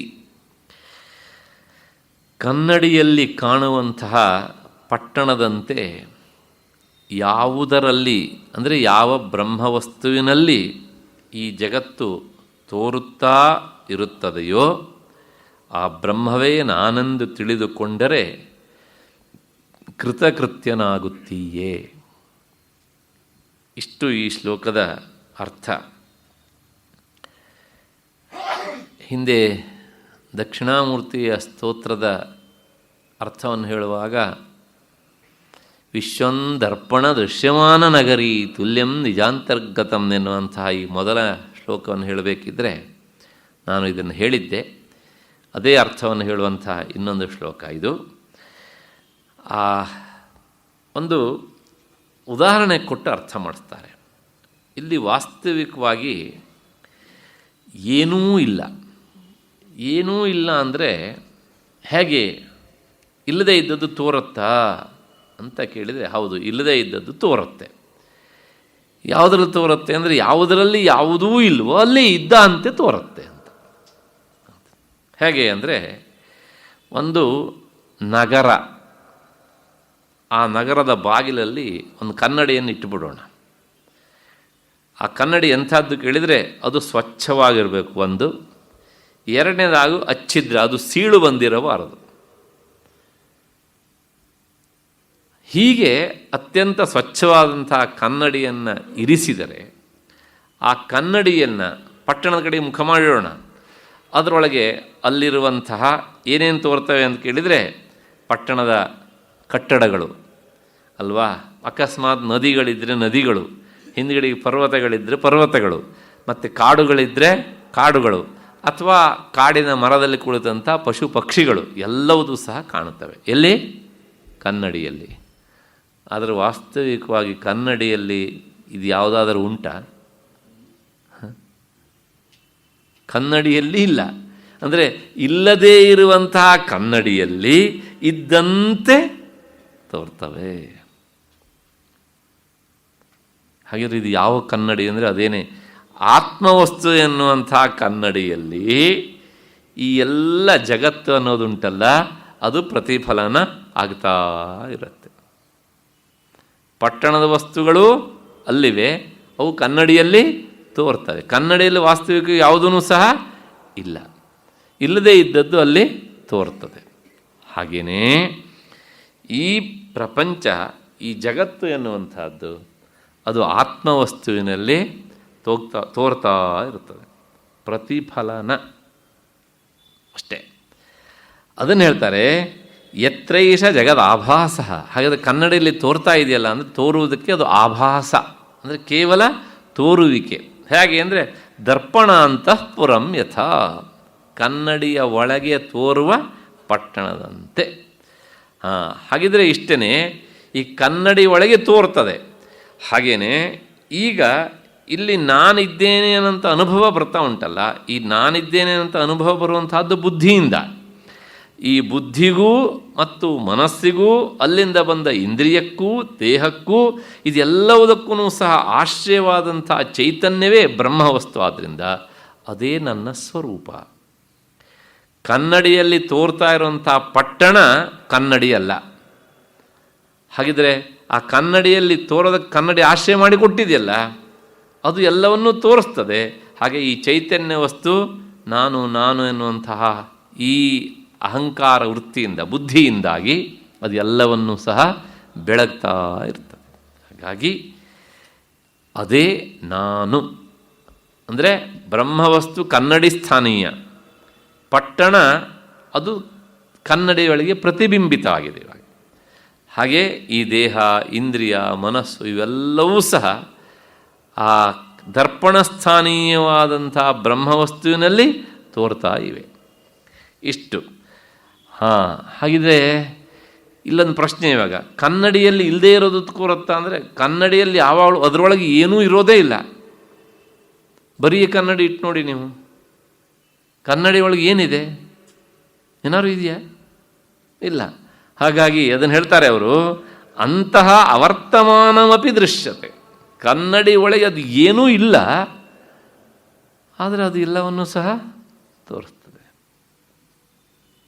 ಹಾಗೆಯೇ ಈ ಬ್ರಹ್ಮವಸ್ತುವಿನಲ್ಲಿ ಪ್ರಪಂಚ ಎನ್ನುವುದು ತೋರ್ತದೆ ಅಂತ. ಇಷ್ಟು ಈ ಶ್ಲೋಕದ ಅರ್ಥ. ತದ್ಬ್ರಹ್ಮ ಅಹಮಿತಿ ಜ್ಞಾತ್ವಾ ಕೃತಕೃತ್ಯೋ ಭವಿಷ್ಯತಿ. ಆ ಬ್ರಹ್ಮವಸ್ತುವೇ ನಾನು ಅಂತ ನೀನು ತಿಳ್ಕೊಂಡ್ರೆ ನೀನು ಕೃತಕೃತ್ಯನಾಗ್ತೀಯೆ. ಅಂದರೆ ಮತ್ತಿನ್ನೇನೂ ಸಹ ನೀನು ತಿಳಿದುಕೊಳ್ಳಬೇಕಾದದ್ದು ಇರುವುದಿಲ್ಲ ಅಂತ. ಅಷ್ಟು ಹಿನ್ನೆಲೆಯಲ್ಲಿ ಈ ಶ್ಲೋಕದ ಅರ್ಥವೂ ಸಹ ಸಾಕು ಅಂತ ಅಂದ್ಕೊಂಡು ಮತ್ತೆ ಮುಂದಕ್ಕೆ ಹೋಗೋಣ. ಯತ್ ಸತ್ಯಭೂತಂ ನಿಜರೂಪ ಮಾಧ್ಯಂ ಚಿದದ್ವಯಾನಂದ ಮರೂಪಮಕ್ರಿಯಂ ತದೇತ್ಯ ಮಿಥ್ಯಾ ವಪುರುತ್ಸೃಜೈತ ಏತತ್ ಶೈಲೂಷವದ್ವೇಷಮುಪಾತ್ತಮಾತ್ಮನಃ. ಯತ್ ಸತ್ಯಭೂತಂ ನಿಜರೂಪಮಾದ್ಯಂ ಚಿದದ್ವಯಾನಂದ ಮರೂಪಮಕ್ರಿಯಂ ತದೇತ್ಯ ಮಿಥ್ಯಾ ವಪುಃ ಉತ್ಸೃಜ ಏತಚ್ಛೈಲೂಷವತ್ ವೇಷಂ ಉಪಾತ್ತಮಾತ್ಮನಃ. ಸ್ವಲ್ಪ ಜಟಿಲ ಆದ್ದರಿಂದ ಬಿಡಿಸಿ ಓದಿದೆ ಹೀಗೆ ಅಂತ. ಏನು ಈ ಶ್ಲೋಕದ ಅರ್ಥ ಅಂದರೆ, ಆತ್ಮವಸ್ತು ಅದು ತ್ರಿಕಾಲದಲ್ಲೂ ಸತ್ಸ್ವರೂಪ, ಮತ್ತು ಅದು ಪುರಾತನವೂ ಹೌದು, ಜ್ಞಾನಸ್ವರೂಪವೂ ಹೌದು, ಅಖಂಡ ಆನಂದ ಸ್ವರೂಪವೂ ಹೌದು, ಮತ್ತು ಅದಕ್ಕೆ ಯಾವುದೇ ರೂಪವೂ ಸಹ ಇಲ್ಲ, ಅದರೊಳಗೆ ಕ್ರಿಯೆಯೂ ಇಲ್ಲ, ಅಂದರೆ ಅದು ಕ್ರಿಯಾಶೂನ್ಯ. ಇಂತಹ ಈ ನಿಜಸ್ವರೂಪವನ್ನು ಪಡೆದುಕೊಂಡು ನಟನು ತಾನು ಹಾಕಿಕೊಂಡಂಥ ವೇಷವನ್ನು ತೆಗೆದು ಹಾಕುವಂತೆ ಈ ಮಿಥ್ಯಾಭೂತವಾದಂಥ ಶರೀರವನ್ನು ನೀನು ಬಿಟ್ಟು ಬಿಡಬೇಕು. ಇಷ್ಟು ಈ ಶ್ಲೋಕದ ಅರ್ಥ. ಮೊದಲು ಉದಾಹರಣೆಯನ್ನು ಹೇಳಿಬಿಡ್ತೇನೆ. ಒಬ್ಬ ಪಾತ್ರಧಾರಿ ಯಾವ ಪಾತ್ರವನ್ನು ಮಾಡ್ತಾನೋ ಆ ಪಾತ್ರದ ವೇಷವನ್ನು ಧಾರಣೆ ಮಾಡ್ತಾನೆ. ಶೈಲೋಷ ಅಂತ ಅದಕ್ಕೆ ಅರ್ಥ ಸಂಸ್ಕೃತದಲ್ಲಿ ಶಬ್ದ. ಆ ವೇಷವನ್ನು ಬಿಚ್ಚಿ ಹಾಕುವಾಗ ಅವನಿಗೇನಾದರೂ ಬೇಸರ ಆಗುತ್ತಾ, ದುಃಖ ಆಗತ್ತಾ, ನೋವಾಗತ್ತಾ ಅಂದರೆ ಆಗುವುದಿಲ್ಲ. ಹಾಗೆಯೇ ನೀನು ಯಾವುದೇ ರೀತಿಯ ಮಮಕಾರ ಇಟ್ಟುಕೊಳ್ಳದೆ ಈ ದೇಹಾಭಿಮಾನವನ್ನು ಬಿಟ್ಟುಬಿಡು. ಯಾಕೆ ಬಿಡಬೇಕು ಅಂದರೆ, ದೇಹಾಭಿಮಾನವನ್ನು ಬಿಡುವುದಂದರೆ ಈ ದೇಹವು ಒಂದು ವೇಷವೇ, ಅದು ನಿನ್ನ ನಿಜ ಸ್ವರೂಪ ಅಲ್ಲ. ಯಾಕೆಂದರೆ ಇಂತಹ ದೇಹ ಎನ್ನುವಂಥ ವೇಷವನ್ನು ಎಷ್ಟು ಸಲ ನೀನು ಧರಿಸಿದ್ದೀಯೇ ಹಿಂದೆ ಗೊತ್ತಿಲ್ಲ, ಮತ್ತು ಮುಂದೆ ಎಷ್ಟು ಸಲ ಧರಿಸ್ತೀಯೇ ಗೊತ್ತಿಲ್ಲ. ನೀನು ಇದನ್ನು ಎಷ್ಟೆಷ್ಟು ಇಷ್ಟಪಡ್ತೀಯೋ ಅಷ್ಟಷ್ಟು ಮತ್ತೆ ಮತ್ತೆ ಈ ವೇಷವನ್ನು ಧರಿಸ್ತಾನೇ ಇರಬೇಕು, ಮತ್ತೆ ಮತ್ತೆ. ಈ ವೇಷ ಅಂತ ಶಬ್ದ ಬಂದಿದ್ದಕ್ಕೆ ಈ ಮಾತನ್ನು ಹೇಳ್ತೇನೆ. ಈಗ ನಾನೊಂದು ಉದಾಹರಣೆ ಕೊಟ್ಟನಲ್ಲ, ಉದಾಹರಣೆ ಕೊಡೋಕ್ಕಿಂತ ಮೊದಲು ಮುಂದೆ ಸನ್ಯಾಸ ಸ್ವೀಕಾರ ಮಾಡಿ ಹೊರಟು ಹೋದ್ರಲ್ಲ ಗೃಹಸ್ಥರಾಗಿ ಬಂದವರು, ಅವರು ಮೊಟ್ಟ ಮೊದಲವರನ್ನು ಭೇಟಿ ಮಾಡಿದ್ದು ಎಲ್ಲಿ ಅಂದರೆ ಒಂದು ಪರ್ವತದ ಗುಹೆಯಲ್ಲಿ. ಈ ಮಠದ ಯತಿಗಳು ಏಕಾಂತದಿಂದ ಇರಬೇಕು ಅಂಥೇಳಿ ಮಠದಿಂದ ಒಂದು 2 ಫರ್ಲಾಂಗ್ ದೂರದಲ್ಲಿ ಒಂದು ಗವಿಯನ್ನು ನಿರ್ಮಿಸಿಕೊಂಡು ಅವರಲ್ಲಿ ಇರ್ತಿದ್ರು, ಅವ್ರ ತಪಸ್ಸಿನಲ್ಲಿ. ಮಠದ ಆ ಹುದ್ದೆಗೆ ಅಂದರೆ ಆ ಸನ್ಯಾಸ ಸ್ಥಾನಕ್ಕೆ ಸಂಬಂಧಪಟ್ಟದ್ದು ಏನೋ ಒಂದಷ್ಟು ಅಂಟ್ಕೊಂಡಿರ್ತಾವಲ್ಲ, ಅನಿವಾರ್ಯವಾಗಿ ಅದನ್ನು ಮುಗಿಸಿ ಮಧ್ಯಾಹ್ನ 2 ಗಂಟೆಗೆ ಅವರಲ್ಲಿ ಹೋಗಿಬಿಡ್ತಿದ್ರು. ಆ ಸಂದರ್ಭದಲ್ಲಿ ಅವರು ಸಿಗ್ತಾರೆ ಅಂಥೇಳಿ ಇವರಲ್ಲಿ ಹೋಗಿ ಕಾಯ್ತಾಯಿದ್ರು. ಅವರಿಗೆ ಮೊದಲ ಸಲ ಅವರು ಭೇಟಿಯಾದ ತಕ್ಷಣ ಈ ಯತಿಗಳು ಅವರತ್ತು ಕೇಳಿದ್ದಷ್ಟೇ, ಏನಪ್ಪ ವೇಷ ಕಳಚಾಕಬೇಕು ಅಂತ ಬಂದಿಯಾ ಅಂತ, ಇದೇ ಶಬ್ದ. ನಿನ್ನ ವೇಷ ಬದಲಾವಣೆ ಆಗಿದೆ ಈಗ ಅಂತ ಹೇಳಿದ್ದು. ಅಂದರೆ ಮುಂದೆ ನಿನ್ನ ವೇಷ ಏನಾಗುತ್ತೆ, ಬದಲಾವಣೆ ಆಗುತ್ತೆ ಅಂತ ಅವ್ರು ಹೇಳಿ 2 ವರ್ಷಕ್ಕೆ ಬದಲಾವಣೆ ಆಗೋಯ್ತದು. ಒಬ್ಬ ಜ್ಞಾನಿಯಾದವನಿಗೆ ಹೇಗೆ ಗೊತ್ತಾಗುತ್ತೆ ಇವೆಲ್ಲ ಅನ್ನೋದಕ್ಕೆ. ಹೀಗೆ ಈ ದೇಹ ಎನ್ನುವಂಥದ್ದು ಇದು ನಮ್ಮದು ಎಷ್ಟನೇ ವೇಷವೋ ಗೊತ್ತಿಲ್ಲ. ಒಬ್ಬೊಬ್ಬರಿದ್ದು ಸಹ ಒಂದೊಂದು ದೇಹ ಬಂದ ಒಂದೊಂದು ವೇಷ ಅಂತ.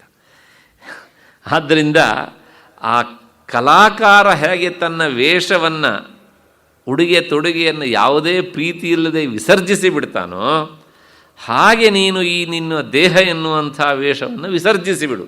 ಅಂದರೆ ಅದ್ರ ಬಗ್ಗೆ ಹಚ್ಚಿಕೊಳ್ಳಿಕ್ಕೆ ಹೋಗಬೇಡ, ವ್ಯಾಮೋಹವನ್ನು ಇರಿಸಿಕೊಳ್ಳಬೇಡ ಅಂತ. ಯಾಕೆ ಅಂತ ಕೇಳಿದರೆ, ಯಾಕೆ ಇಟ್ಕೊಳ್ಬಾರ್ದು? ಅದು ನಿನ್ನ ಸ್ವರೂಪ ಅಲ್ಲ. ದೇಹ ಯಾವಾಗಲೂ ಸಹ ನೀನು ಎಷ್ಟೇ ಪ್ರೀತಿಸಿದರೂ ಸಹ ಅದನ್ನು ನೀನು ಬಿಡಲೇಬೇಕಾಗತ್ತೆ. ಅದು ಹಿಡಿದುಕೊಳ್ಳುವಂಥದ್ದಲ್ಲ, ಅದು ಬಿಡಲೇಬೇಕಾದಂಥದ್ದು. ಹಾಗಿದ್ರೆ ಹಿಡಿದುಕೊಳ್ಳುವಂಥದ್ದೇನು? ನಿನ್ನ ನಿಜ ಸ್ವರೂಪ. ಹಿಡಿದುಕೊಳ್ಳುವುದು ನಿನ್ನ ನಿಜ ಸ್ವರೂಪ, ಹಿಡಿದುಕೊಳ್ಳುವುದನ್ನು ಅರಿಯುವುದು ಅಂತ ಅರ್ಥ. ಬಿಡುವುದು ದೇಹ. ಆದ್ದರಿಂದ ಬಿಡಬೇಕಾದ ದೇಹವನ್ನು ಯಾಕೆ ಪ್ರೀತಿಯಿಂದ ಹಿಡ್ಕೊಳ್ಳಿಕ್ಕೆ ಹೋಗ್ತೀಯೇ ಅಂತ ಹೇಳ್ತಾ, ಯತ್ ಸತ್ಯಭೂತಂ, ಯಾವುದು ಆ ಅದ್ವಯವಾದಂಥ ಸತ್ಯರೂಪವಾದಂಥ ಆನಂದ ಸ್ವರೂಪವಾದ ನಿನ್ನ ರೂಪ ಉಂಟಲ್ಲ, ಅದು ಎಂಥದ್ದು ಅಂದರೆ ಅರೂಪ, ಅದಕ್ಕೆ ಯಾವುದೇ ರೂಪವೂ ಸಹ ಇಲ್ಲ. ಮತ್ತು ಅಕ್ರಿಯ, ಅದು ನಿಷ್ಕ್ರಿಯ, ಯಾವುದೇ ಕೆಲಸವನ್ನು ಮಾಡೋದಿಲ್ಲ.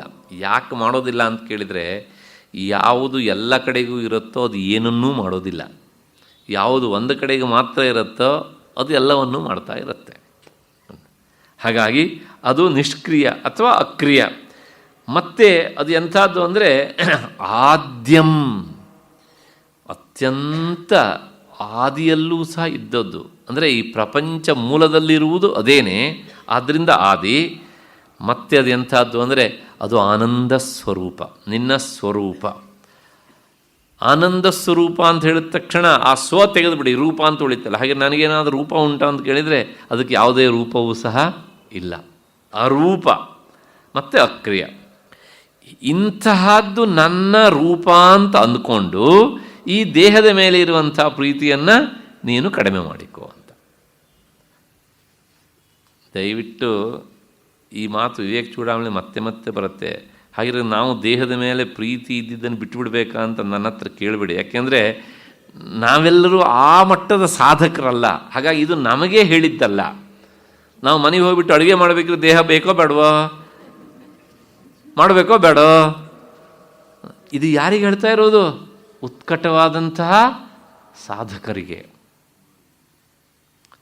ನಾವು 24 ಗಂಟೆಯಲ್ಲಿ 23 ತಾಸು ಲೌಕಿಕರು, 1 ತಾಸು ವೇದಾಂತಿಗಳು. ಅದೂ ಪಕ್ಕ ಅಲ್ಲ. ಹಾಗಾಗಿ ಈ ಮಾತನ್ನು ಹೀಗೆ ಹೇಳ್ತಿದ್ದಿಲ್ಲ ನಮಗೆ ಅಂತ ನೀವು ಅಂದ್ಕೊಳ್ಬಾರ್ದು. ಯಾಕೆ ನೀವು ಅಂದ್ಕೊಳ್ಳೋದಕ್ಕೆ ನಿಮ್ಗೆ ಹಕ್ಕಿಲ್ಲ, ಹಾಗೆ ಹೇಳೋದಕ್ಕೆ ನನಗೂ ಹಕ್ಕಿಲ್ಲ. ಅಷ್ಟು ಹಿನ್ನೆಲೆಯಲ್ಲಿ ಆ ಸಾಧಕರಿಗೆ ಹೇಳಿದ ಮಾತಾದ್ದರಿಂದ ಸಾಧಕರಾಗಿದ್ದವರಿದ್ದರೆ ತಗೊಳ್ಬೋದು, ಇಲ್ಲದೇ ಇದ್ದರೆ ಇದು ನಮಗಾಗಿ ಅಷ್ಟಾಗಿ ಅಲ್ಲ ಅಂತ. ಇಲ್ಲ ನಾನು ಅಂದ್ಕೊಂಡು ಸಾಧನೆ ಮಾಡ್ತೇನೆ, ಅದು ಆಗಬಹುದು. ತೀವ್ರವಾದ ಆಸಕ್ತಿಯೇ ಇಲ್ಲದೆ ನಮ್ಗೆ ಹೇಳ್ತಾರಲ್ಲ ಅಂದರೆ ಅದು ಕಿವಿ ಕೊಟ್ಟಿತ್ತಪ್ಪ. ಅವಾಗ ಆಸಕ್ತಿಯೇ ಇಲ್ಲದೆ ನಮ್ಗೆ ಹೇಳ್ತಾರಲ್ಲ ಅಂದರೆ ಕಿವಿಗೆ ಯಾಕೆ ಕೊಟ್ರಿ ಅಂತ ಪ್ರಶ್ನೆ ಅಷ್ಟೇ ಅಲ್ವಾ? ವಿಚಾರ ಮಾಡಿ. ಅಷ್ಟು ಹಿನ್ನೆಲೆಯಲ್ಲಿ ಆ ದೇಹಾಭಿಮಾನವನ್ನು ಬಿಟ್ಟು ಬಿಡು ನೀನು. ಯಾಕೆ ಅಂದರೆ ಮಿಥ್ಯಾ ವಪುಹು, ನೀನು ದೇಹವನ್ನು ಎಷ್ಟೇ ಪ್ರೀತಿಸಿದರೂ ಸಹ ಅದು ಒಂದು ದಿವಸ ನಿನ್ನನ್ನು ಬಿಟ್ಟು ಹೋಗುತ್ತೆ. ಹಾಗೇನಾದರೂ ಬಿಟ್ಟು ಹೋಗದೆ ಇದ್ದಿದ್ದಿದ್ರೆ ನಮಗೆಲ್ಲ ಹುಟ್ಟೋದಕ್ಕೆ ಜಾಗನೇ ಇರ್ತಾ ಇರಲಿಲ್ಲ. ಇಲ್ಲಿ ಪ್ರಪಂಚ ಒಂಥರ BMTC ಬಸ್ ಆಗಿಬಿಡೋದು. ಅಲ್ಲ, ಈಗಲೇ ಆಗಿದೆ ಬಿಡಿ ಅಲ್ವಾ? ಆದ್ದರಿಂದ ನೀನು ದೇಹಾಭಿಮಾನವನ್ನು ಬಿಡದೇ ಇದ್ರೂ ಸಹ ಒನ್ ಫೈನ್ ಡೇ ಅದು ನಿನ್ನನ್ನು ಬಿಡುತ್ತೆ.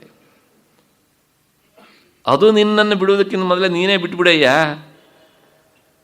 DVG ಅವರು ಹೇಳ್ತಾರಲ್ಲ, ಬೆತ್ತಲೆಯ ನೀಂ ಬಂದೆ, ಬೆತ್ತಲೆಯ ನೀಂ ಪೋಪೆ, ವಸ್ತ್ರ ವೇಷಗಳೆಲ್ಲ ನಡುವೆ 4 ದಿನ, ಚಟ್ಟಕ್ಕೆ ನಿನ್ನ ನೇರಿಪ ಮುನ್ನ ನೀನಾಗಿ ಕಿತ್ತೆಸೆಯೋ ಕಂಥೆಗಳ ಮರುಳ ಮುನಿಯ.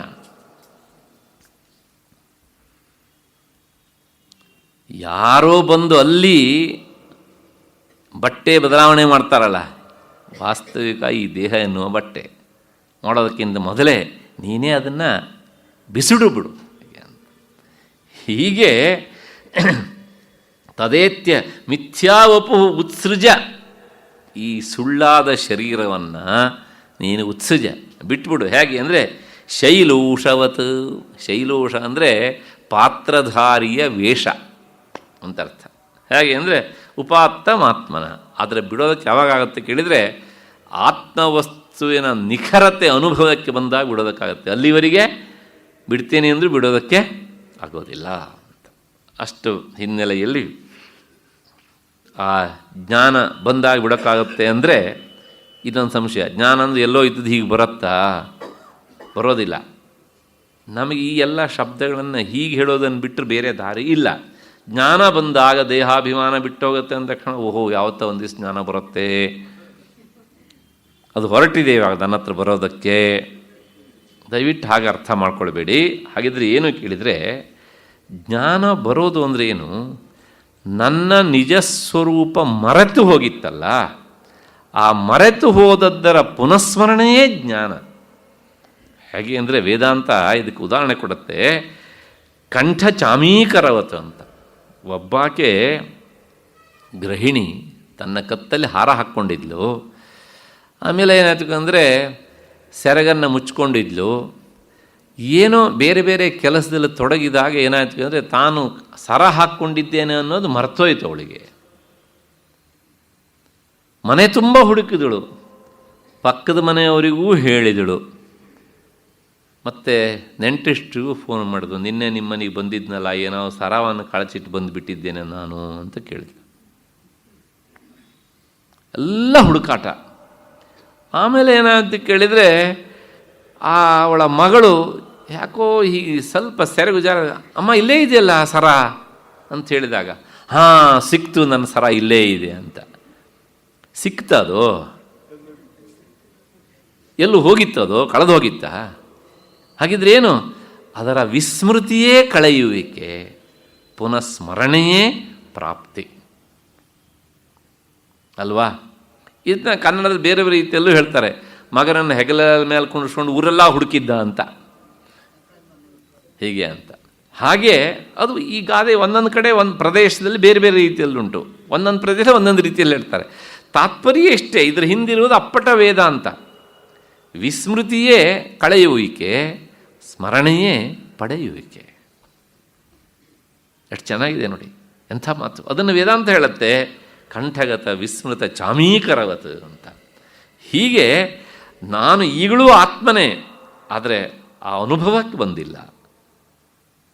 ನಾನು ಆತ್ಮವಸ್ತು ಅಲ್ಲ ಅಂತ ಗೊತ್ತಿದ್ದಾಗಲೂ, ಅಲ್ಲ ಅಂತ ಹೇಳ್ಕೊಳ್ತಾ ಇರುವಾಗಲೂ ನಾನು ಆತ್ಮನೇ. ಯಾಕೆ ಅನುಭವಕ್ಕೆ ಬಂದಿಲ್ಲ? ನಾನು ಆತ್ಮವೇ ಆಗಿದ್ದೇನೆ ಅಂತ ಹೇಳುವಾಗಲೂ ಆತ್ಮನೇ. ಯಾಕೆಂದರೆ ಆಗ ಅನುಭವಕ್ಕೆ ಬರ್ತಾ ಇರುತ್ತೆ. ಇಷ್ಟು ಹಿನ್ನೆಲೆಯಲ್ಲಿ ತದೇತ್ಯ ಮಿಥ್ಯಾ ವಪು ಉತ್ಸೃಜ ಏತತ್ ಶೈಲೂಷವತ್ ವೇಷಮುಪಾತ್ತಮಾತ್ಮನಃ. ಆ ಆತ್ಮಜ್ಞಾನದ ಪ್ರಾಪ್ತಿಯಲ್ಲಿ ಈ ದೇಹವನ್ನು ನೀನು ಬಿಟ್ಟುಬಿಡು, ಅಂದರೆ ಇದು ನಾನಲ್ಲ ಎನ್ನುವಂತಹ ಭಾವನೆಯನ್ನು ತಾಳು.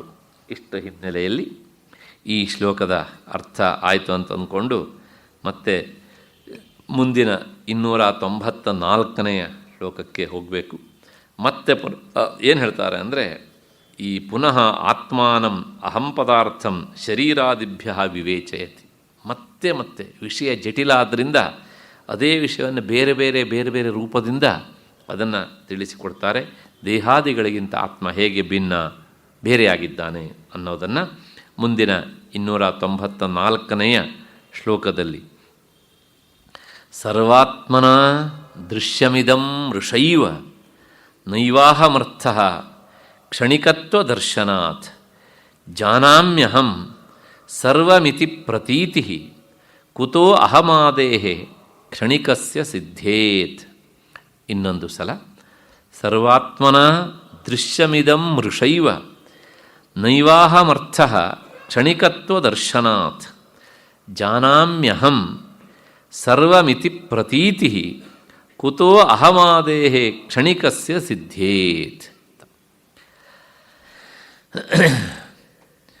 ಈ ಪ್ರಪಂಚವು ಎಲ್ಲ ರೀತಿಯಿಂದಲೂ ಸಹ ಅದು ಮಿಥ್ಯೆಯೇ ಸರಿ.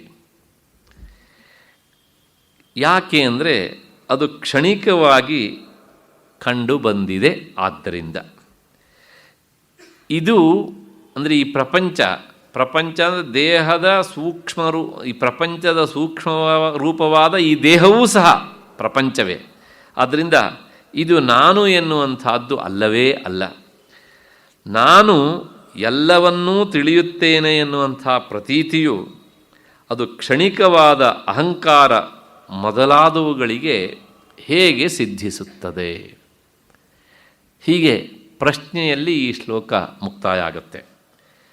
ಇಲ್ಲಿ ಒಂದು ಮಾತನ್ನು ಹೇಳಿಬಿಡ್ತೇನೆ ನಾನು, ವಿಷಯ ಜಟಿಲ, ಅದರಿಂದ ಸ್ವಲ್ಪ ಸುಲಭ ಆಗಲಿ, ಅರ್ಥ ಆಗಲಿ ಅಂತ ಮೊದಲೇ ಹೇಳಿಬಿಡ್ತೇನೆ. ಅಹಂಕಾರ ಅಂತ ಒಂದು ಶಬ್ದ ಉಂಟು. ಅಹಂಕಾರ ಅಂದರೆ ಏನು? ಹಿಂದೆ ಹೇಳಿದ್ದೇನೆ ನಾನು ಅದನ್ನು, ಆದರೆ ವಿಷಯ ಜಟಿಲ ಆದರೆ ನಿನ್ನ ಹತ್ರ ಹೇಳಿಬಿಡ್ತೇನೆ. ಕಾರ್ಯಕರಣ ಸಂಘಾತಾತ್ಮ ಪ್ರತ್ಯಯ ಅಹಂಕಾರ. ಕಾರ್ಯ ಅಂದರೆ ಈ ಶರೀರ, ಕರಣ ಅಂದರೆ ಇಂದ್ರಿಯಗಳು, ಇವುಗಳ ಸಮುದಾಯ. ದೇಹ ಅಂದರೆ ಎರಡು ಸೇರಿದಂಥ ಭಾಗ. ಇವುಗಳಲ್ಲಿ ನಾನು ಎನ್ನುವಂಥ ಭಾವನೆ ಏನುಂಟಲ್ಲ, ಅದನ್ನು ಅಹಂಕಾರ ಅಂತ ಕರೀತಾರೆ. ಅಂದರೆ ತಾನಲ್ಲದ ದೇಹವನ್ನು, ಇಂದ್ರಿಯಗಳನ್ನು ಆತ್ಮ ಅಂತ ತಿಳಿದುಕೊಳ್ಳುವಂಥ ತಪ್ಪಾದ ತಿಳುವಳಿಕೆ, ಇದನ್ನು ಅಹಂಕಾರ ಅನ್ನತ್ತೆ ವೇದಾಂತ. ಇದನ್ನು ಹೀಗೆ ಇಟ್ಕೊಳ್ಳಿ. ಇನ್ನೊಂದುಂಟು ಅಹಂ ಅಂತ. ಅಹಂ ಅಂತ ಆಗ ನಾನು ಹೇಳಿದ್ನಲ್ಲ, ಅಹಂ ಅಂದರೆ ನಾನು ಎನ್ನುವಂಥ ಶಬ್ದಕ್ಕೆ ವಿಷಯವಾದ ಚೈತನ್ಯ. ಈ ಶ್ಲೋಕದಲ್ಲಿ ಎರಡೂ ಶಬ್ದಗಳು ಬರ್ತವೆ, ಹಾಗಾಗಿ ಕನ್ಫ್ಯೂಷನ್ ಆಗಿಬಿಡುತ್ತೆ. ಅದಕ್ಕೋಸ್ಕರ ಇಷ್ಟು ಮೊದಲೇ ಹೇಳಿದೆ.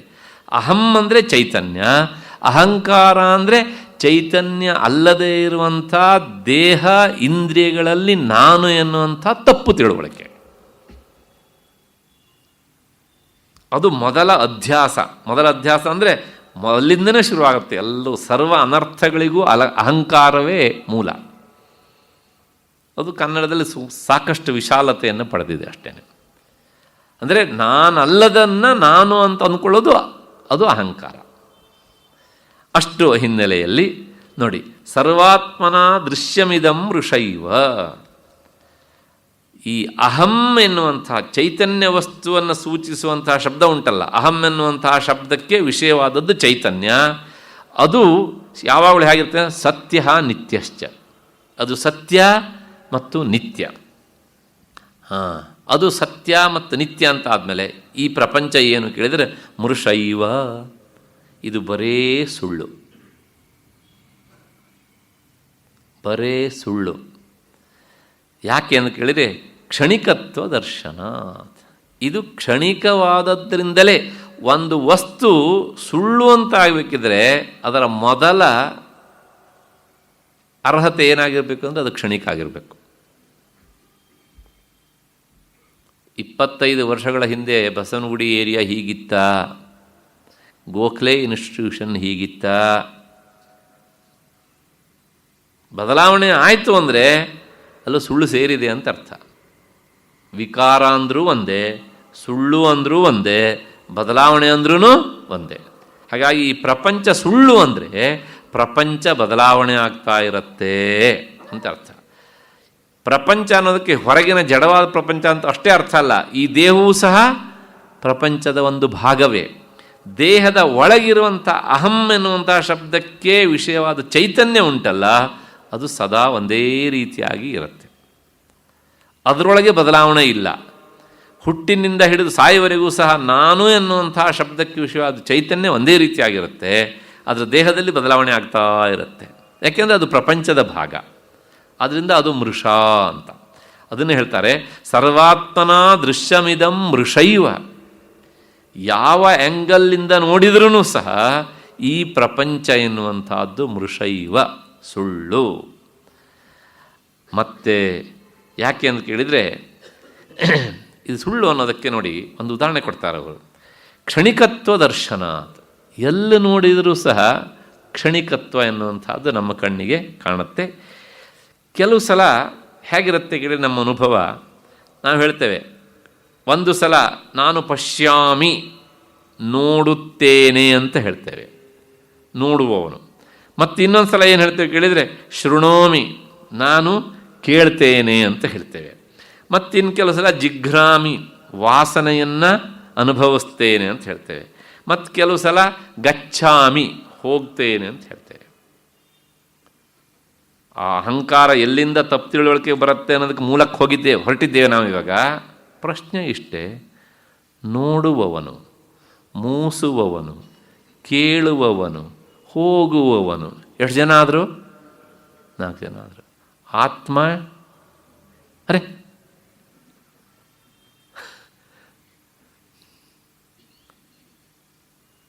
ಯಾಕೆ ಹೀಗಾಯಿತು ಅಂದರೆ, ನೋಡುವವನು ಅಂತ ಹೇಳಿದಾಗ ಆ ಆತ್ಮವಸ್ತುವಿನ ಅಹಂಕಾರ ವೃತ್ತಿ ಕೆಲಸ ಮಾಡುತ್ತೆ. ಆ ವೃತ್ತಿ ಏನಾಗುತ್ತೆ ಕೇಳಿದರೆ ಕಣ್ಣಿನ ಮೂಲಕ, ಮತ್ತು ಕಿವಿಯ ಮೂಲಕ, ಮೂಗಿನ ಮೂಲಕ ಎಲ್ಲವೂ ಆ ಕೆಲಸ ಮಾಡ್ತಾ ಇರುತ್ತೆ. ನಾವೇನು ಮಾಡ್ತೇವೆ, ಇದೇ ನಾನು, ಇದೇ ನಾನು ಅಂತ ಅಂದ್ಕೊಳ್ತೇವೆ. ನಾವು ನಮ್ಮ ನಿಜ ರೂಪವನ್ನು ಬಿಟ್ಬಿಟ್ಟಿದ್ದೇವೆ. ವಾಸ್ತವಿಕವಾಗಿ ಆತ್ಮ ನೋಡೋದೂ ಇಲ್ಲ, ಮೂಸೋದೂ ಇಲ್ಲ, ಕೇಳೋದೂ ಇಲ್ಲ, ನಡೆಯೋದೂ ಇಲ್ಲ. ಅಂದರೆ ಈ ಯಾವುದನ್ನೂ ಮಾಡದೇ ಇರುವಂತಹ ಚೈತನ್ಯವನ್ನು ಮಾಡ್ತಾನೆ ಅಂತ ಅಂದ್ಕೊಂಡಿದ್ದೇವಲ್ಲ, ಇದೇ ಮೊದಲನೇ ಅಧ್ಯಾಸ, ತಪ್ಪು ತಿಳುವಳಿಕೆ. ಹೌದೋ ಅಲ್ವೋ? ನೀವು ಅಲ್ಲ ಅಂತ ಹೇಳಿದರೆ ಪ್ರಶ್ನೆ ಇಷ್ಟೇ, ಇಲ್ಲಿರುವ ಚೈತನ್ಯ ಒಂದೇ ಅಂತ ಎಲ್ಲರಿಗೂ ಅನುಭವದಲ್ಲುಂಟು. ಹಾಗೆ ನೋಡ್ತೇನೆ ಅಂತ ಹೇಳಿದಾಗ ಒಬ್ಬ, ಕೇಳ್ತೇನೆ ಅಂತ ಹೇಳಿದಾಗ ಇನ್ನೊಬ್ಬ, ಮುಟ್ತೇನೆ ಅಂತ ಹೇಳಿದಾಗ ಮತ್ತೊಬ್ಬ, ನಡ್ಕೊಂಡು ಹೋಗ್ತೇನೆ ಅಂತ ಹೇಳುವಾಗ ಮತ್ತೊಬ್ಬ. ಇನ್ನೂ ಎಷ್ಟೆಷ್ಟೋ ಜನ, ಎಷ್ಟು ಜನ ಇದರ ಒಳಗೆ ಲೆಕ್ಕ ಇಲ್ಲದೆ ಇರುವಷ್ಟು. ಹೀಗೆ ಹೇಳ್ತೀರೋ ಅಂತ ಕೇಳಿ ಭಗವತ್ಪಾದರು ಹೇಳ್ತಾರೆ, ಹೀಗೆ ಹೇಳಿದರೆ ಒಳಗಿರುವವನು ಒಬ್ಬಲ್ಲ, ಎಷ್ಟು 1000 ಜನ. ಇವೆಲ್ಲ ಆ ಆತ್ಮವಸ್ತುವಿನ ಇರುವಿಕೆಯಿಂದ ಬುದ್ಧಿ ಮಾಡಿದಂತಹ ನಾಟಕಗಳು. ಅದರ ವೃತ್ತಿ ಅಂತ ಕರೀತಾರೆ. ವೃತ್ತಿ ಅಂದರೆ ಅಲೆ. ಉದಾಹರಣೆಗೆ ನೀರು ಒಂದೇ ಆಗಿರುತ್ತೆ, ಆ ನೀರಿನ ಮೇಲೆ ವೇವ್ಸ್ ಬೇರೆ ಬೇರೆ ಬೇರೆ ಬೇರೆ ಬರ್ತಾ ಇರುತ್ತೆ. ನಾವು ಅಂದ್ಕೊಂಡಿರ್ತೇವೆ ನೋಡಿ, ಈ ಅಲೆ ಬೇರೆ, ಈ ಅಲೆ ಬೇರೆ, ಈ ಅಲೆ ಬೇರೆ ಅಂತ. ಚಿಕ್ಕ ಮಕ್ಕಳು ಹ್ಞೂ ಹ್ಞೂ ಅಂತಾರೆ. ವಾಸ್ತವಿಕವಾಗಿ ಅಲೆ ಅನ್ನೋದು ನೀರನ್ನು ಬಿಟ್ಟಿದೆಯಾ? ನೀರನ್ನು ಬಿಟ್ಟು ಬೇರೆ ಇಲ್ಲ ಅಂತ ಆದ್ಮೇಲೆ ಈ ಅಲೆ ಬೇರೆ ಆಗೋದಾದರೂ ಹೆಂಗ್ರಿ? ಹಾಗಿದ್ರೆ ಕೇವಲ ಏನು ಶಬ್ದ ಪ್ರಯೋಗ ಅಷ್ಟೇ. ವಿಚಾರ ಮಾಡಿ, ಹೌದಲ್ವ ಅಂತ. ಅಲೆ ತೋರುತ್ತಲ್ಲ, ತೋರಿದಂತೆ, ಹೌದು ತಾನೆ? ಯಾವುದಾದ್ರು ಒಂದು ಅಲೆಲ್ಲಾರು ಸಹ ನೀರಿಲ್ಲದೆ ಇರುವ ಅಲೆಯನ್ನು ತೋರಿಸಿ ನೋಡೋಣ ಆಗಿದ್ರೆ, ಅಲ್ವಾ? ಅದರಿಂದ ನೀರೇ ಏನಾಗುತ್ತೆ, ಅಲ್ಲಿ ಹಾಗೆ ತೋರುತ್ತೆ. ಹಾಗೆಯೇ ಇರುವ ಒಂದೇ ಒಂದು ಆತ್ಮವಸ್ತುವನ್ನು ಇರಿಸಿಕೊಂಡು ಅದು ಏನಾಗುತ್ತೆ ಕೇಳಿದರೆ, ಈ ಬುದ್ಧಿ ಏನು ಮಾಡುತ್ತೆ, ಎಲ್ಲ ಇಂದ್ರಿಯಗಳಿಗೂ ಸಹ ತಾನು ಸೇರಿಕೊಂಡು ನಾನೇ ಆತ್ಮ ಅನ್ನೋ ತರಹ ನಾಟಕ ಮಾಡ್ತಾ ಇರುತ್ತೆ. ಹಾಗಿದ್ರೆ ಇದೇನು? ಅಲ್ಲಿಂದಲೇ ಶುರು, ಮೃಷೈವ, ಅದು ಸುಳ್ಳು. ಸರ್ವಾತ್ಮನ ದೃಶ್ಯಮಿದಂ ಮೃಷೈವ. ಮತ್ತೆ ಅದಕ್ಕೋಸ್ಕರ ಹೇಳ್ತಾರೆ, ನೈವಾಹಮರ್ಥ ಕ್ಷಣಿಕತ್ವ ದರ್ಶನ. ಈ ಅಹಂಕಾರ ಎನ್ನುವಂಥದ್ದು ಇದು ಆತ್ಮ ಅಲ್ಲ. ಯಾಕೆ ಅಂದರೆ ಕ್ಷಣಿಕತ್ವ ದರ್ಶನ, ಅದು ಕ್ಷಣಿಕ. ದೇಹ ಮತ್ತು ಇಂದ್ರಿಯಗಳಲ್ಲಿ ನಾನು ಎನ್ನುವಂಥ ಭಾವನೆ ಉಂಟಲ್ಲ, ಇದು ಆತ್ಮ ಅಲ್ಲ, ಅದು ಅಧ್ಯಾಸ, ಅದು ಅಹಂಕಾರ. ಅದನ್ನು ಹೇಳ್ತಾರೆ ನೈವ ಅಹಮರ್ಥ ಕ್ಷಣಿಕತ್ವ ದರ್ಶನ. ಈ ಕ್ಷಣಿಕವಾದವುಗಳು ಆತ್ಮ ಆಗೋದಕ್ಕೆ ಸಾಧ್ಯ ಇಲ್ಲ. ಜಾನಾಮ್ಯಹಂ ಸರ್ವಮಿತಿ ಪ್ರತೀತಿ, ನಾನು ಎಲ್ಲವನ್ನೂ ತಿಳಿತೇನೆ ಅಂತ ಹೇಳ್ತಾರೆ.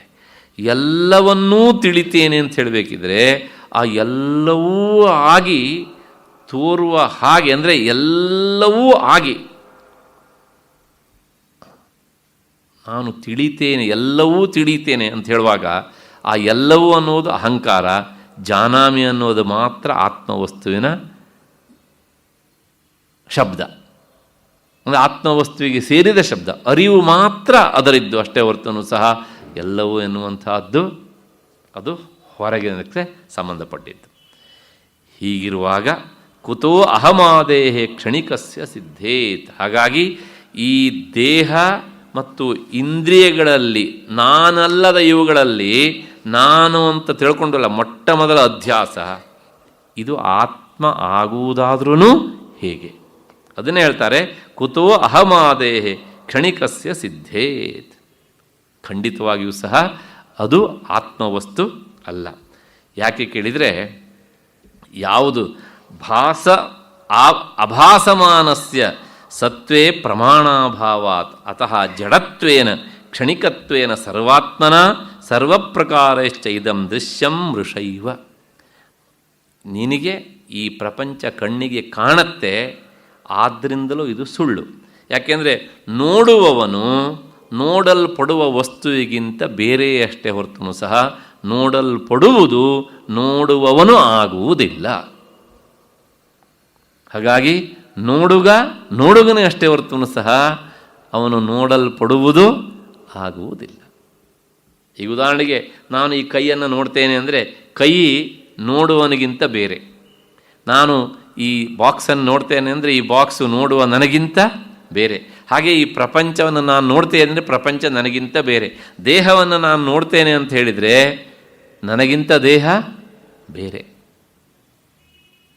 ನೋಡುವವನು ನೋಡಲ್ಪಡುವುದಕ್ಕಿಂತ ಬೇರೆ, ಸರ್ವಾತ್ಮ. ಹಾಗೆ ಪ್ರಪಂಚವನ್ನು ನಾವು ನೋಡ್ತೇವೆ, ಆದ್ದರಿಂದ ಈ ಪ್ರಪಂಚ ಆತ್ಮವಸ್ತುವಿಗಿಂತ ಬೇರೆ. ಯಾಕೆ?